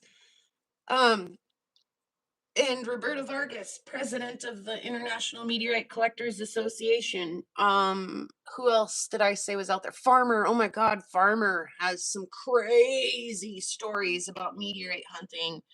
Um, like when him and everybody were over doing the Carancas fall, and like the Carancas peoples, like asked the gods if it was okay if these white guys come you know, check out this rock that fell from the sky. And so they like burned a goat, and the goat burning gave them the answer that it was okay that these guys go check this rock out. And then in the middle of pumping all the water out of the crater, the little crater that this little, and I mean little, like maybe a swimming pool, like really not a big crater, but as they're pumping the water out of the crater to see if the meteorite was in the bottom of that sumpy hole, like the federales show up, and then next thing you know, they're like, let's go, it's time to go, and they leave their pumps and everything there and are literally like trying to make the border with their lives, hiding in the back of a fruit truck, trying to cross some alternate border crossing and get out of there before the vigilantes take their heads. I mean, and I'm not joking, that's a for real story. So, anyway, back to the main point. These guys are experts. They do it for a living, and a rock exploded over Germany, was audibly heard, visually seen, and punched a hole in the roof. And these guys have literally been over there now for like 2 days, and they've found like that much of it right now. So as far as like hunting goes and finding goes, that's all that they've been able to retrieve. I hope by the time, we hang up our live here, that they find a bunch more of it. All they got to do is just start finding some bigger pieces of it, and they can kind of narrow down where to look more. So, uh fingers crossed, like I say, fingers crossed that they're able to retrieve more of this unique meteorite. It's not the 90% of all meteorites are this type. It's looking to me very much like it's an achondrite of some type.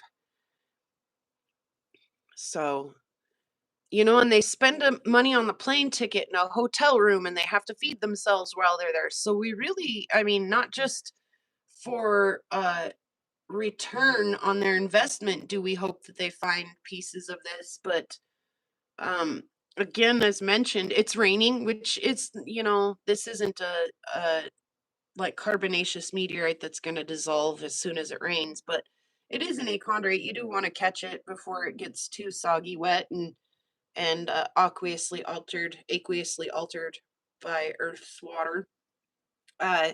But furthermore, those farmers over there, the people whose livelihoods depend on plowing those fields and planting those fields, can't wait for our guys to comb the field.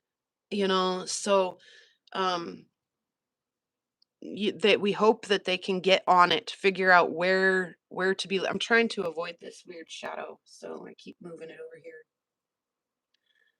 Hopefully they can get it kind of narrowed down, squared away, where to look, you know and start finding pieces of it, and then, hopefully make it worth their trip over there, and come on home with some information or pieces, or all of that. So I love that little condor there. I love it. I love it. I love it. Anyway, that's my big boy. 922 grams of unclassified NWA, Northwest Africa. Beautiful, ordinary chondrite. Chonky chonk, big boy. I did get it in Tucson, yeah.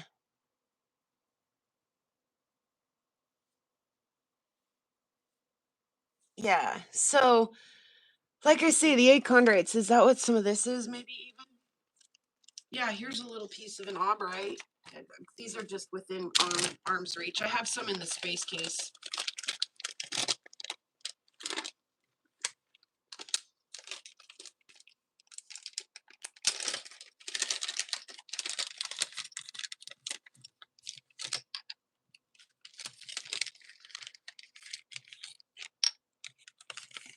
Boy, you can't even see that sample. Let's see.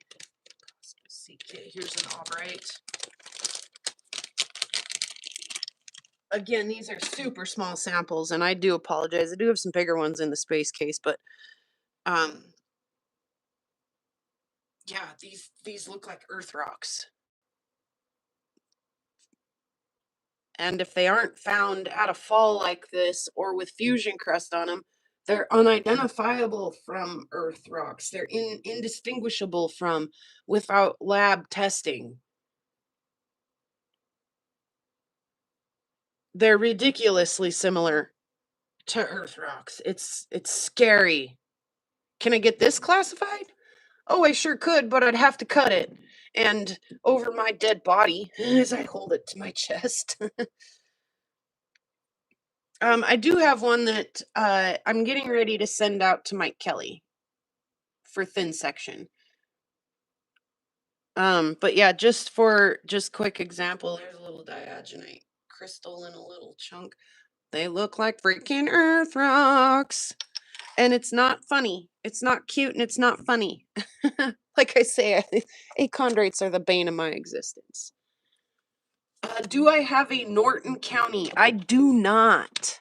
I do not.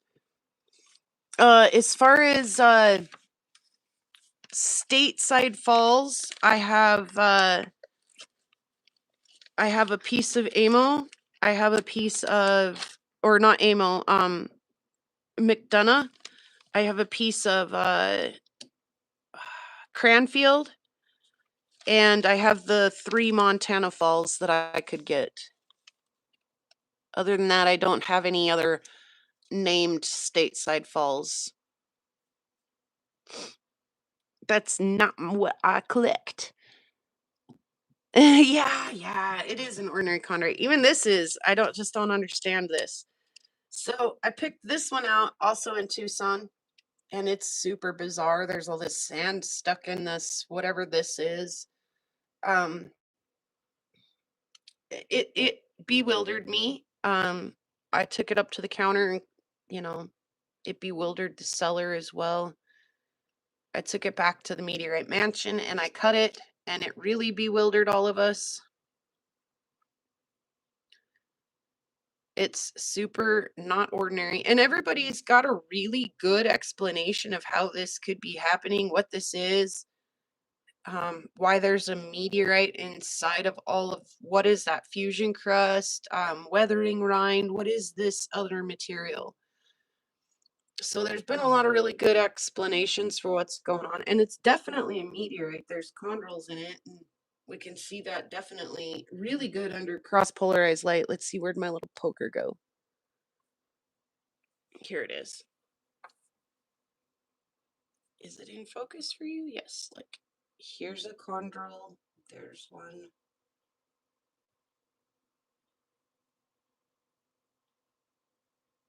Yeah, it's just like so bizarre.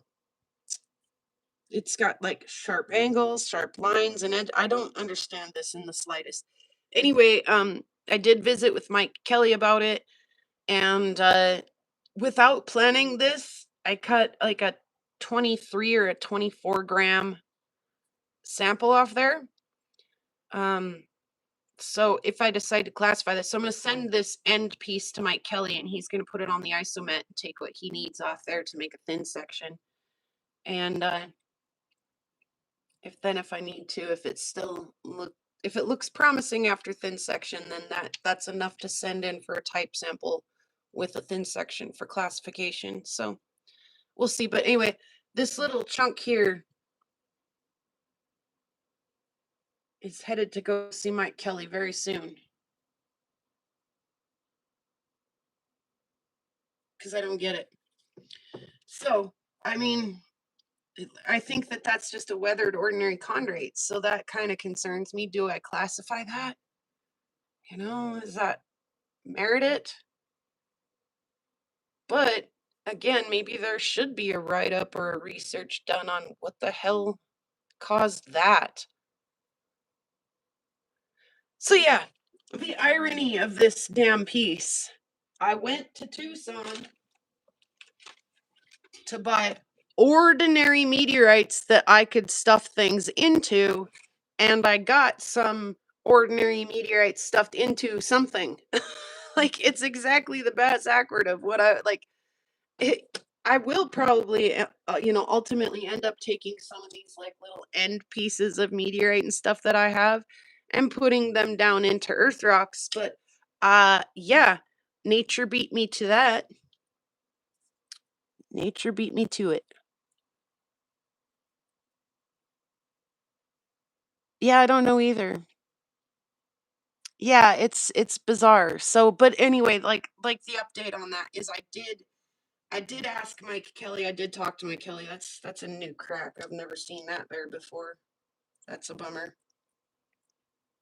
Have to be careful with this bad boy. Or bubble wrap it before I put it back in the bag.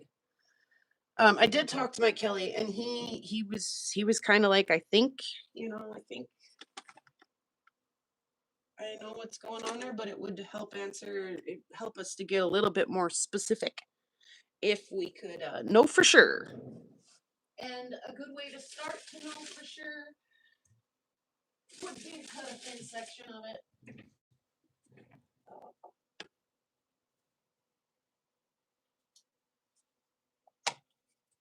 So, update on that. Consider that you guys' update. Do you fit in here? Yes, you do. It matches the tail. It does. Yeah, it's like it shouldn't have like meteorites don't have lines and grains. It's just so bizarre. It breaks all the rules. It's such a bizarre thing. Um I wish I like I said, wish I knew more about it. Well, one way to do that is to make a thin section out of it and have a little closer look. So yeah, I asked him, you got a second? Would you look at this weird meteorite I bought? And he was like, yeah, I guess so, one way. It's like, would you do that? What do you need? How do you want that sample prepared? Do you want this, 23 gram, or do you want me to cut it, slice it, and send you, and he was like, just send the uncut. That'd be fine. So arrangements have been made. And then he's helped me out in the past. When I bought my Shotopalisite, it didn't look so very happy.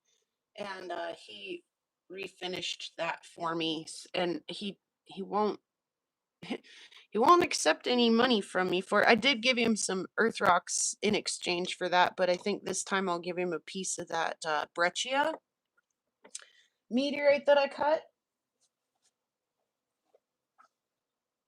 Let's see, is there a piece of it still in my box after my box took a spill, or was it mostly what went into the bag?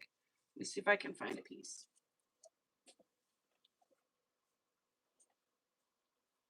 Oh yeah. Okay. So also, I think it would be really cool. Look, I didn't know when I started cutting this meteorite that this was so amazing. And so, get flashed, crew. Get flashed Wednesday. I started by cutting some thicker chunks. I kind of generally usually go just a little bit thicker so that I can use them for jewelry and things. And then once I pulled that first slice off the saw and realized how absolutely stunning and beautiful it is, I cut them a little thinner after that. A lot thinner. But that's not so thin that I can't send Mike Kelly a piece of that, and that he can't. I didn't do a good job polishing that. And that he can't also pull a thin section off of this. So, and that would be amazing. In fact, the crew's been spazzing out about this. They're like, you should classify that. Well, like all I have left are just a few little pieces, you guys. So, I don't think classification is really, the thing with this one. It is beautiful and it is weird, and but I only had a little stone and I've already dispatched several pieces of it. So what I have left, I don't know if I give a 20% sample or 200. I don't know what I'd give for classification of this. What is the type specimen supposed to weigh after I've dispatched half the stone? So but it would be super cool to see it under thin section. So I'd like to probably gift Mike Kelly a piece of this.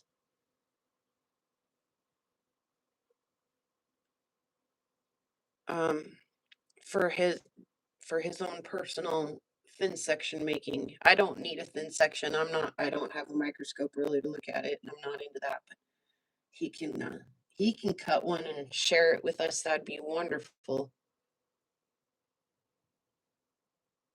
That thing is just ridiculous, you guys.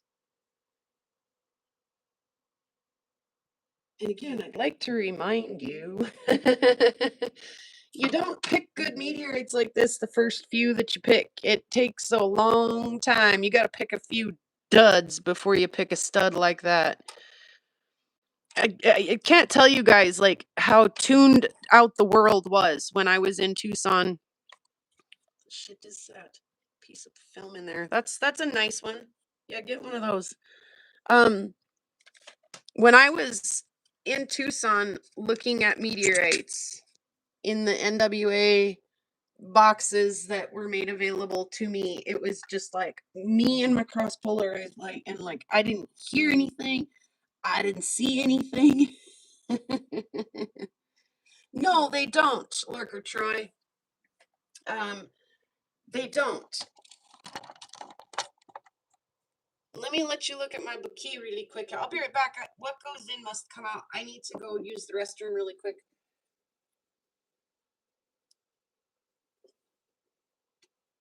I'll be right back, and we'll talk about that.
Okay, so it's the the type specimen that we give when we get a meteorite classified. So this is, like I said, almost a perfect example, and it was completely on accident. um, if your stone weighs over X amount of grams, and I can't think of what it is right offhand, then you need to supply a 20-gram type specimen. So, like I said, I accidentally cut this at like 23 or 24 grams. So, in the isomet, Mike Kelly can take this piece that I cut and glue a glass slide to this piece here, and then run this through his isomet and literally shave off like a gram slice or a 2-gram slice or even a 3-gram slice, whatever he needs. And there's still going to be 20 grams of this end cut left. So then he takes that piece that he cut, that thin piece, and he grinds it down, as thin as a piece of mylar. It's thinner than a human hair so that you can pass light through it and see. Okay, that's great. Like I say, I don't necessarily need one of those, but the lab does. So now the lab needs that thin section, and they're going to take it into a I forget the SEM, scanning electron microscope, and they'll literally just move around the sample, the slide underneath the scanning electron microscope, and pick certain spots in the meteorite, and zap it with the electron, get the data, and then it plot that data on a chart to tell you what type of meteorite it is. Is it an L3? Is it an Alpha? Is it an H? Is it an achondrite of some type? Is it a lunar? Is it a Martian? Um, irons and stuff are a little different because they do actually kind of dissolve a little bit of the sample to decide what type of iron is. But for the most part, for these chondrules and stuff, so you're left with 20 grams. They need at least 20 grams. Or if, let's say, you have a really unusual looking meteorite, but the damn thing's tiny, then the type specimen needs to be, I think, 20% of your stone. It's like 20% or 20 grams, whichever. If your stone isn't even 20 grams, though, then how the hell are you supposed to give a 20-gram type specimen? You can't. So then it's modified to 20%. So there will be a 20-gram piece left that, again, I keep calling type specimen, type sample. The university gets to keep that piece. And they do keep that peace. For anybody else to study or, you know, look at in future, so that type specimen is not destroyed. It's kept by the university, and it'll be noted in the Met Bowl write-up that the type specimen is housed at the, Arizona State University or University of Alberta or wherever the type specimen is housed at and kept at. And then if you need to do any research on some weird type, or hey, I wanted to make sure I'm starting to notice like maybe we should open a new type because I think that there's, five or more of these meteorites that have this weird unique property that none of the rest of them really do. So five or more is enough to open a new subtype. I think seven is enough to get a classified type. There's all kinds of different little things, but no, they keep it for scientific reference. So I'm just a citizen out here geeking out on meteorites. And if by chance I should decide to have meteorite classified, then I make a contribution to science that's forever, housed and available for anybody later to reference and study. So again, especially if it's a really unique type, like that's such a unique contribution and how, citizen science works together hand in hand with science in that way with meteorites. So yeah, no, specimen's not destroyed. It's kept. It's housed at a university and kept. So, hey there, Dad Rocks. Glad you're listening. Yes, she does. I've got her thin section photography right there in the kitchen window, as a matter of fact. Yes, she does. Some wicked thin section photography.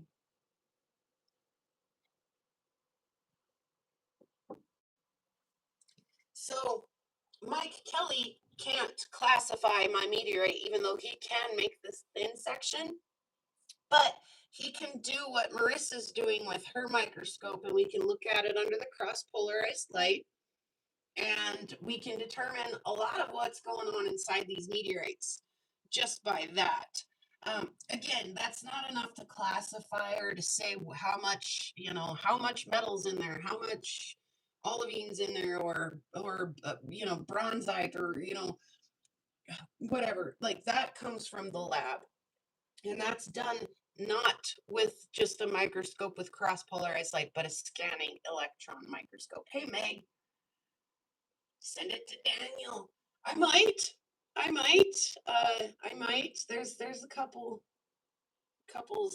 Again, let's look at it under thin section first and see if we can tell what's going on just by that. Because if we can, then we don't need to send it in for classification if it's just an ordinary chondrite with a weird weathering rind, But if they start saying things like fossil meteorite or, important for science, then maybe, then yes, maybe. So I'm still on the fence about it. Yeah, it's weird and I don't have a for sure answer, but maybe a thin section can give us that for sure answer without a full classification. So we'll see. Thank you for sharing that, Bear. And yeah, we still have some of her prints available for sale. And if that interests you, reach out to me, leave me a message. I'll try to get you hooked up with the link or with a plan or some way to get some of that in your hands if that interests you. But yeah, I didn't want to leave you guys hanging on that either. But I did visit with Mike Kelly. He was like, "Yeah, send it on over, Red Rover." So, okay, okay. I need to do that. We'll probably do that very soonish. Awesome. Thanks, Joy. Thanks, Joy. Yeah, I hang out over there Wednesday nights. I hang here on Wednesday days and I hang there on Wednesday nights, hanging out with the Meteorite crew. Like I say, not just my friends, your guys' friends too. Oh, I can't believe no one listened. No one took this agate. It's so big I can't hold it. There we go. It made my other hand do weird stuff to try to help that hand do the right thing. Okay, do the right thing, hand. It can't because it's mirrored. Okay, I got it. I got it.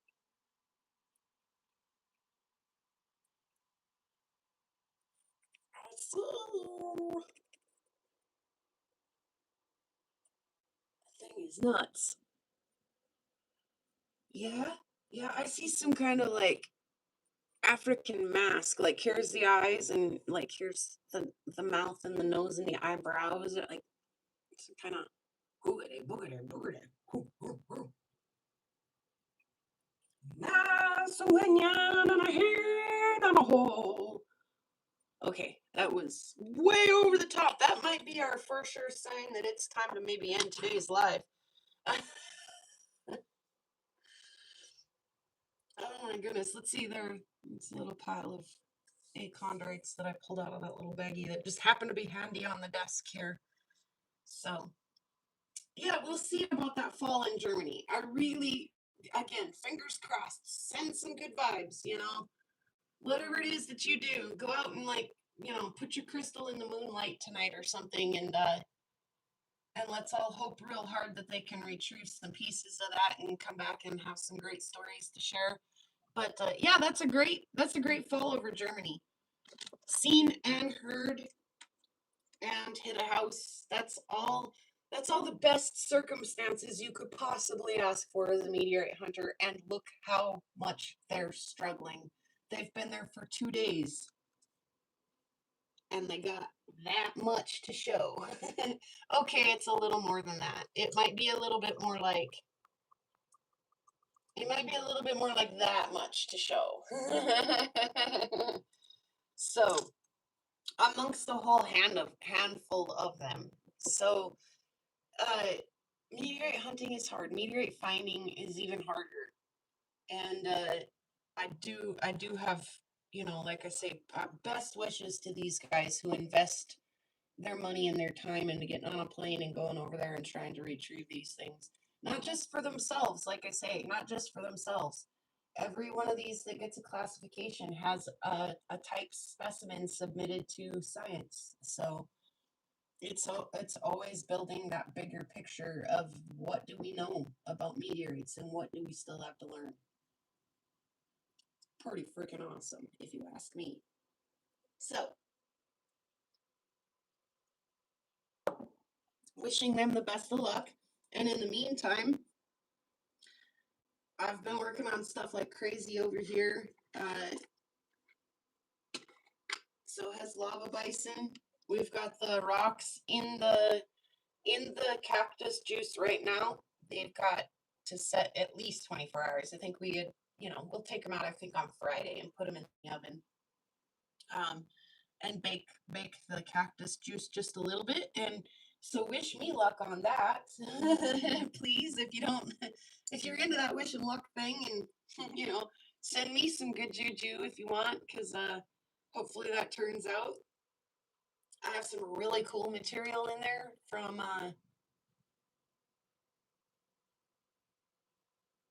is it a bug? Something made a funny noise over there. Could have been a bug.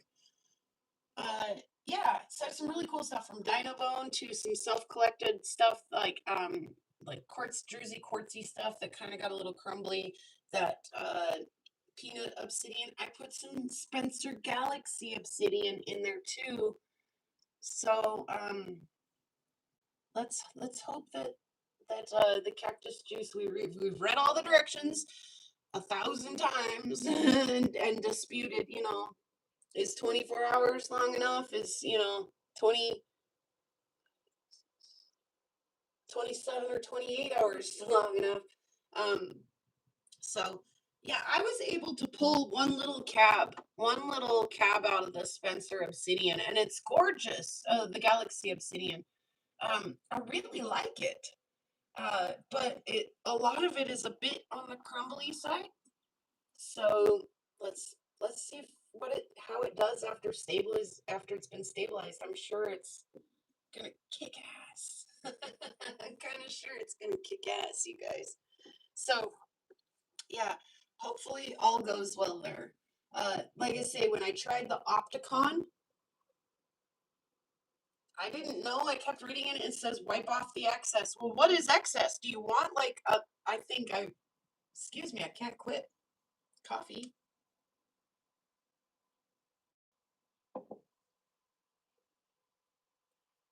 All right. I think I wiped off too much. I think you should leave a little layer on there, you know. So, but I had to try it to find out, and then the dang Opticon wouldn't set up because it's too cold in here. And of course, they're like using a well ventilated area, baking bone at the moment for another round of stabilizing. Good. Yes, I you did know that you had some more in the oven, didn't I? Call it 36 hours. It's just weird. Like we're so low humidity here that it seems weird to me to do that long. But you know what? We'll follow the directions. Somebody had asked me the other day too. Did you see Brian and Julie's video where they were interviewing the cactus juice guy? Yeah, I did. In fact, I saw when they posted it before they even did the live, when they were like, "Yeah, come on, hang out fireside with us." I was like, "How did you know that I needed this right now? Like, get out of my head!" Like, it was weird. It was weird that it's like they knew we were gonna be doing that, but even if they knew, they didn't plan on having the guy there that day to be like, "Oh, by the way, here's your get ready for your cactus juice that's in the mail on the way already." That like, are you kidding me? That was pretty serendipitous. So yeah, I did see it, and we've, like I say, we've been like, what did he say? Did he really say 24 hours? Did he really say 2 days? Did he really? What did he say? Yeah, but that was for wood, not for rocks. No, no, no, no, no, that was for rocks. So, yeah, just define well ventilated. Well, I cracked the kitchen window and set a fan. So I cracked the window that you see through that window next to that cupboard back there and put a fan in that doorway just around the way and kind of blew the air out past the oven and everything that way. And then when I pulled them out, like I say, it was, well, it's freezing outside. I mean, it's Montana winter, so it got a little chilly in the kitchen, which it usually is kind of chilly in there. Oh, if I had an oven vent, I would.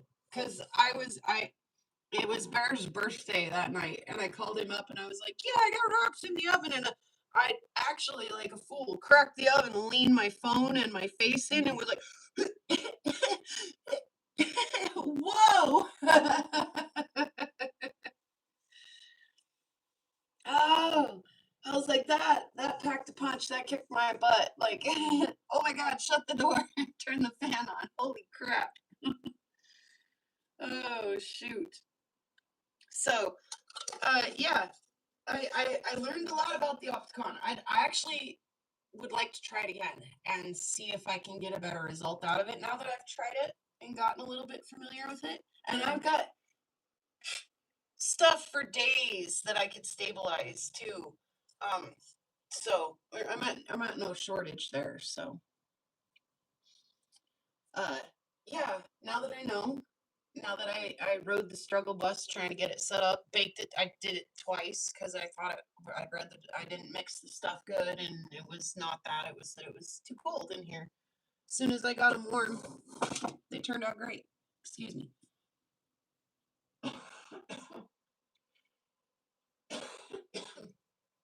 So that's plans and stuff. Oh, I didn't have a video this week for you guys, and I do apologize for that. For those who are out there looking forward to the videos, um, like I say, I had a doctor visit and did a rock ID at the doctor visit, and I don't know if I picked up some kind of crud off their doorknob or if I was just bound because of the high wind or whatever to feel like crap. But man, I crashed and burned real hard the other night, and I didn't get anything accomplished. So, um, yeah, wow. I suffered super hard the other night. It was not fun. I woke up in the middle of the night cussing my pillow. So my pillow is still in the camper. It's in a tote in the camper, and the camper's not popped up because replacement parts for the pop-up because it's super hard to pop up. So when we pop it up, we're gonna fix that. But we, are in no hurry to go do that because it sucks. Until we're ready to do the repair job. So in the meantime, my pillow, you'd think I'm a princess in the pea or something. My God, this is so ridiculous. So my pillow is in the damn camper, and I got all ticked off the other night. I was like, these pillows are giving me a damn headache. And it really made me mad. Like, and I woke up and I had a neck and a headache, and I was mad about it. And then I went to bed the next night on it, and I woke up at 5 in the morning and was like, these damn pillows. And I rearranged them and I laid down. And as soon as I laid down and my head touched the pillow again, I was like, it's instant. And I sat back up and I was like, oh my God, it's just like bad, bad, bad, bad, bad, bad. And I'm blaming it all. I don't know if it was the pillow or not, you guys. I really don't. But then it it got so out of control and bad that I got sick a couple of times, and then the whole next day I had like residual headache and just body fatigue. It was bad. It was bad. Hey, so I didn't get any video editing done. I did get some filming done because I have been doing some things. I've been doing busy things, but yeah, oh gosh, yeah. No, like seriously, am I really that much of a dang princess that I need the right pillow or I can't, am I guess I did just turn 42. I guess when you turn 42, you need your pillow.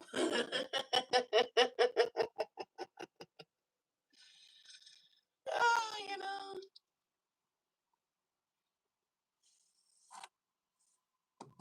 So, I need my pillow.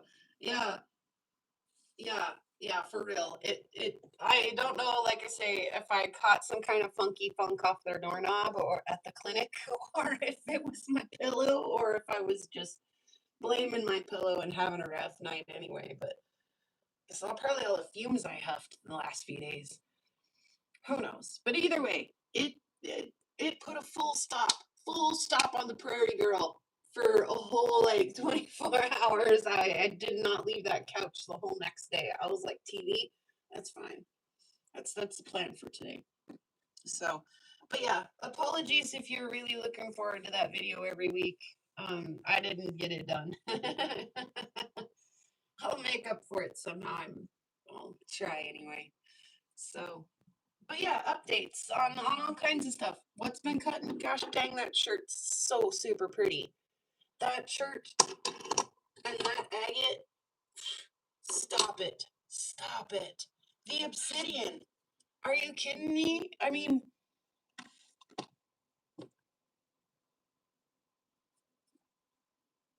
I can't. I can't. I'm just beside myself. Like, so much pretty stuff. So much pretty stuff that we came home from Tucson with. Um,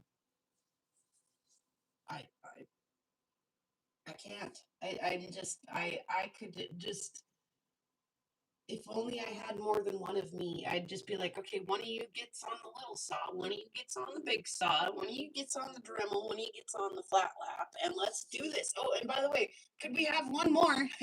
Actually, two more. One more for wire wrapping, and then one more for like basic, you know, domestic things, house chores and cooking and that sort of thing. That'd be great. Then we could just like, oh, I've got literally enough stuff for that many people. So if you want, if you really want to punish yourself with one of these pieces, say so. I'll probably make that happen. uh,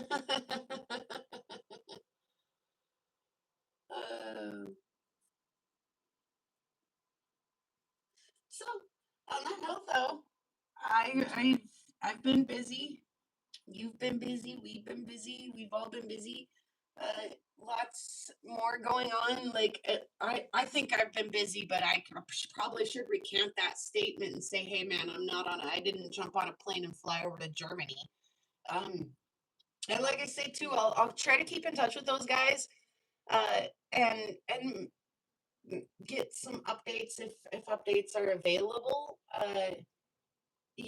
it's always fun to hear about how, like, oh yeah, I was in a cafe and somebody walked up to me and said, "Is this a meteorite?" And it was the biggest piece out of the whole fall, or you know, mm, found one resting, well, that one in a swimming pool, or one hit a car. You never know. So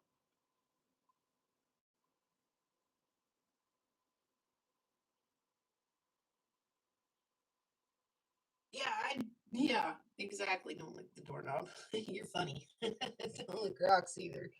Either way, uh, hopefully they find it. It's a kind of a neat one. So, um, and then more on that too later.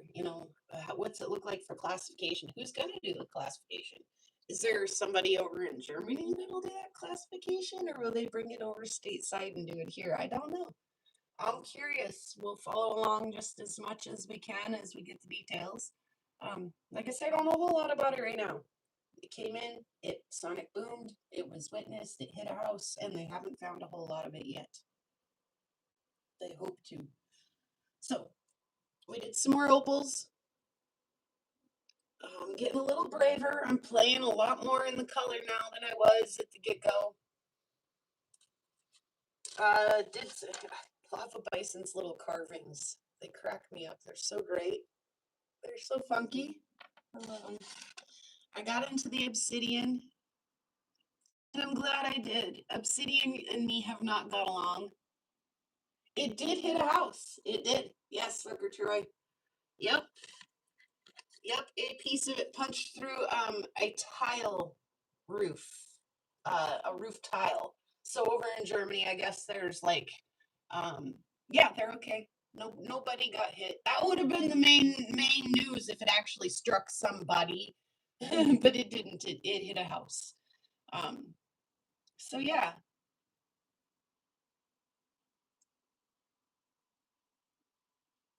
you guys are great. No, I'm just kidding. You guys are great. Anyway, I'm so glad to be feeling better today because yesterday, like I say, it was still a little groggy in my head and I just didn't still feel very great yesterday. So I'm glad to be perked back up. And even though I really wasn't ready with the video, I had tons of stuff ready to show and talk about, even though it put the full brakes on everything over here. Still got lots done, and especially thanks to Lava Bison for chipping in and getting on the saw and the flat lap and stuff too. So, but I got a couple of rocks here. Let's see what else should we? Let's hold up the big boy. Oh, the birthday rock. Okay, I got a few of them. I got a few of them here, so I'm ready to do. I don't want to leave. What time is it? I should though. I need to go get food in me and get ready for the meteorite meeting, which I'm sure will be full of chatter about the Germany fall. So I hope it is anyway. I hope maybe some of those guys can join us on the Zoom call from Germany. I'm sure the time is wicked different, but maybe they can give us an update.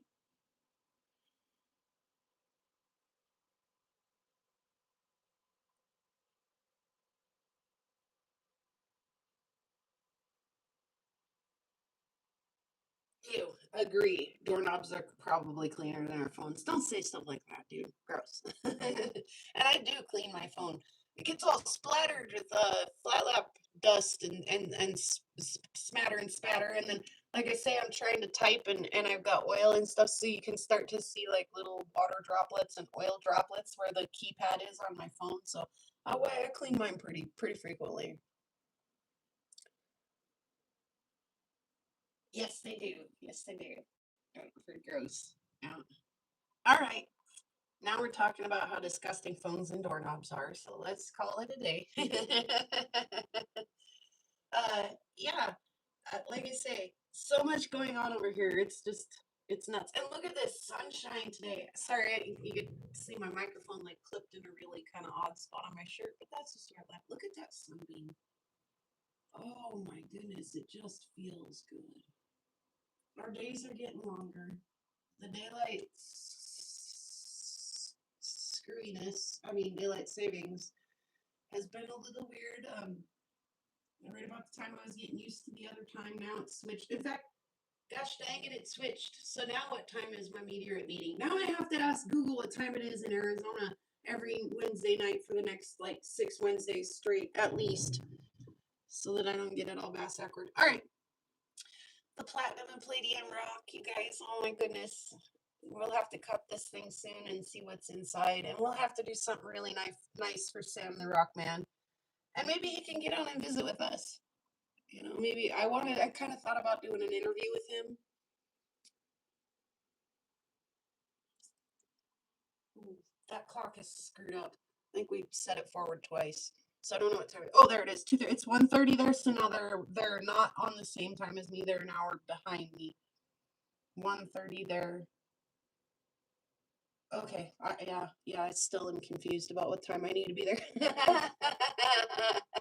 That's all right. I'll get it figured out sooner or later. Um, yeah, anyway, I kind of thought about interviewing Sam, but we had a 4.5 hour drive to get home that night still. And so I was like, no way, dude. It's got to just get saved for another day because we didn't get home till 4:30 in the morning. So that's a rough night for, those of us who are 42 years old. So, but maybe we can get Sam the Rock Man to come talk to us about the Stillwater Platinum and Palladium mine one of these days via a virtual connection.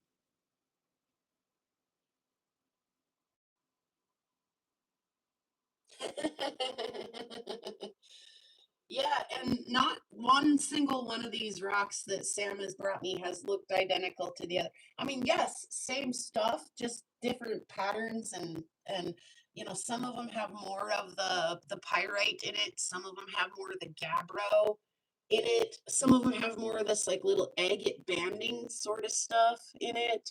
Um, so yeah, I mean, I'm excited. I hate butchering them up. I hate cutting them up because they're super cool, but they really are fascinating inside, and so it is kind of worth it to do it. But all right, we're gonna do it. I so love hanging out with you guys. I would do it all day, every day if I could, but like I say, I gotta go build a new brew of coffee for sure, and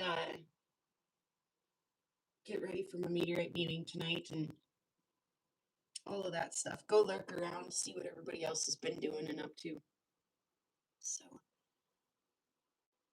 yeah, you guys are great. You guys are great. I'm so like I say, I get all nostalgic every Wednesday. I'm like, it's such a feel good thing to get to hang out with you guys, and we look forward to Dremel Derek's Dremel demos. We look forward to Dremel Derek's Dremel demos. Yeah, all of that, and again, more updates as soon as I can on what's going on over in Germany, and we'll see how this next week. I should have a final result on the cactus juice to show you guys. So the Palladium Stadium.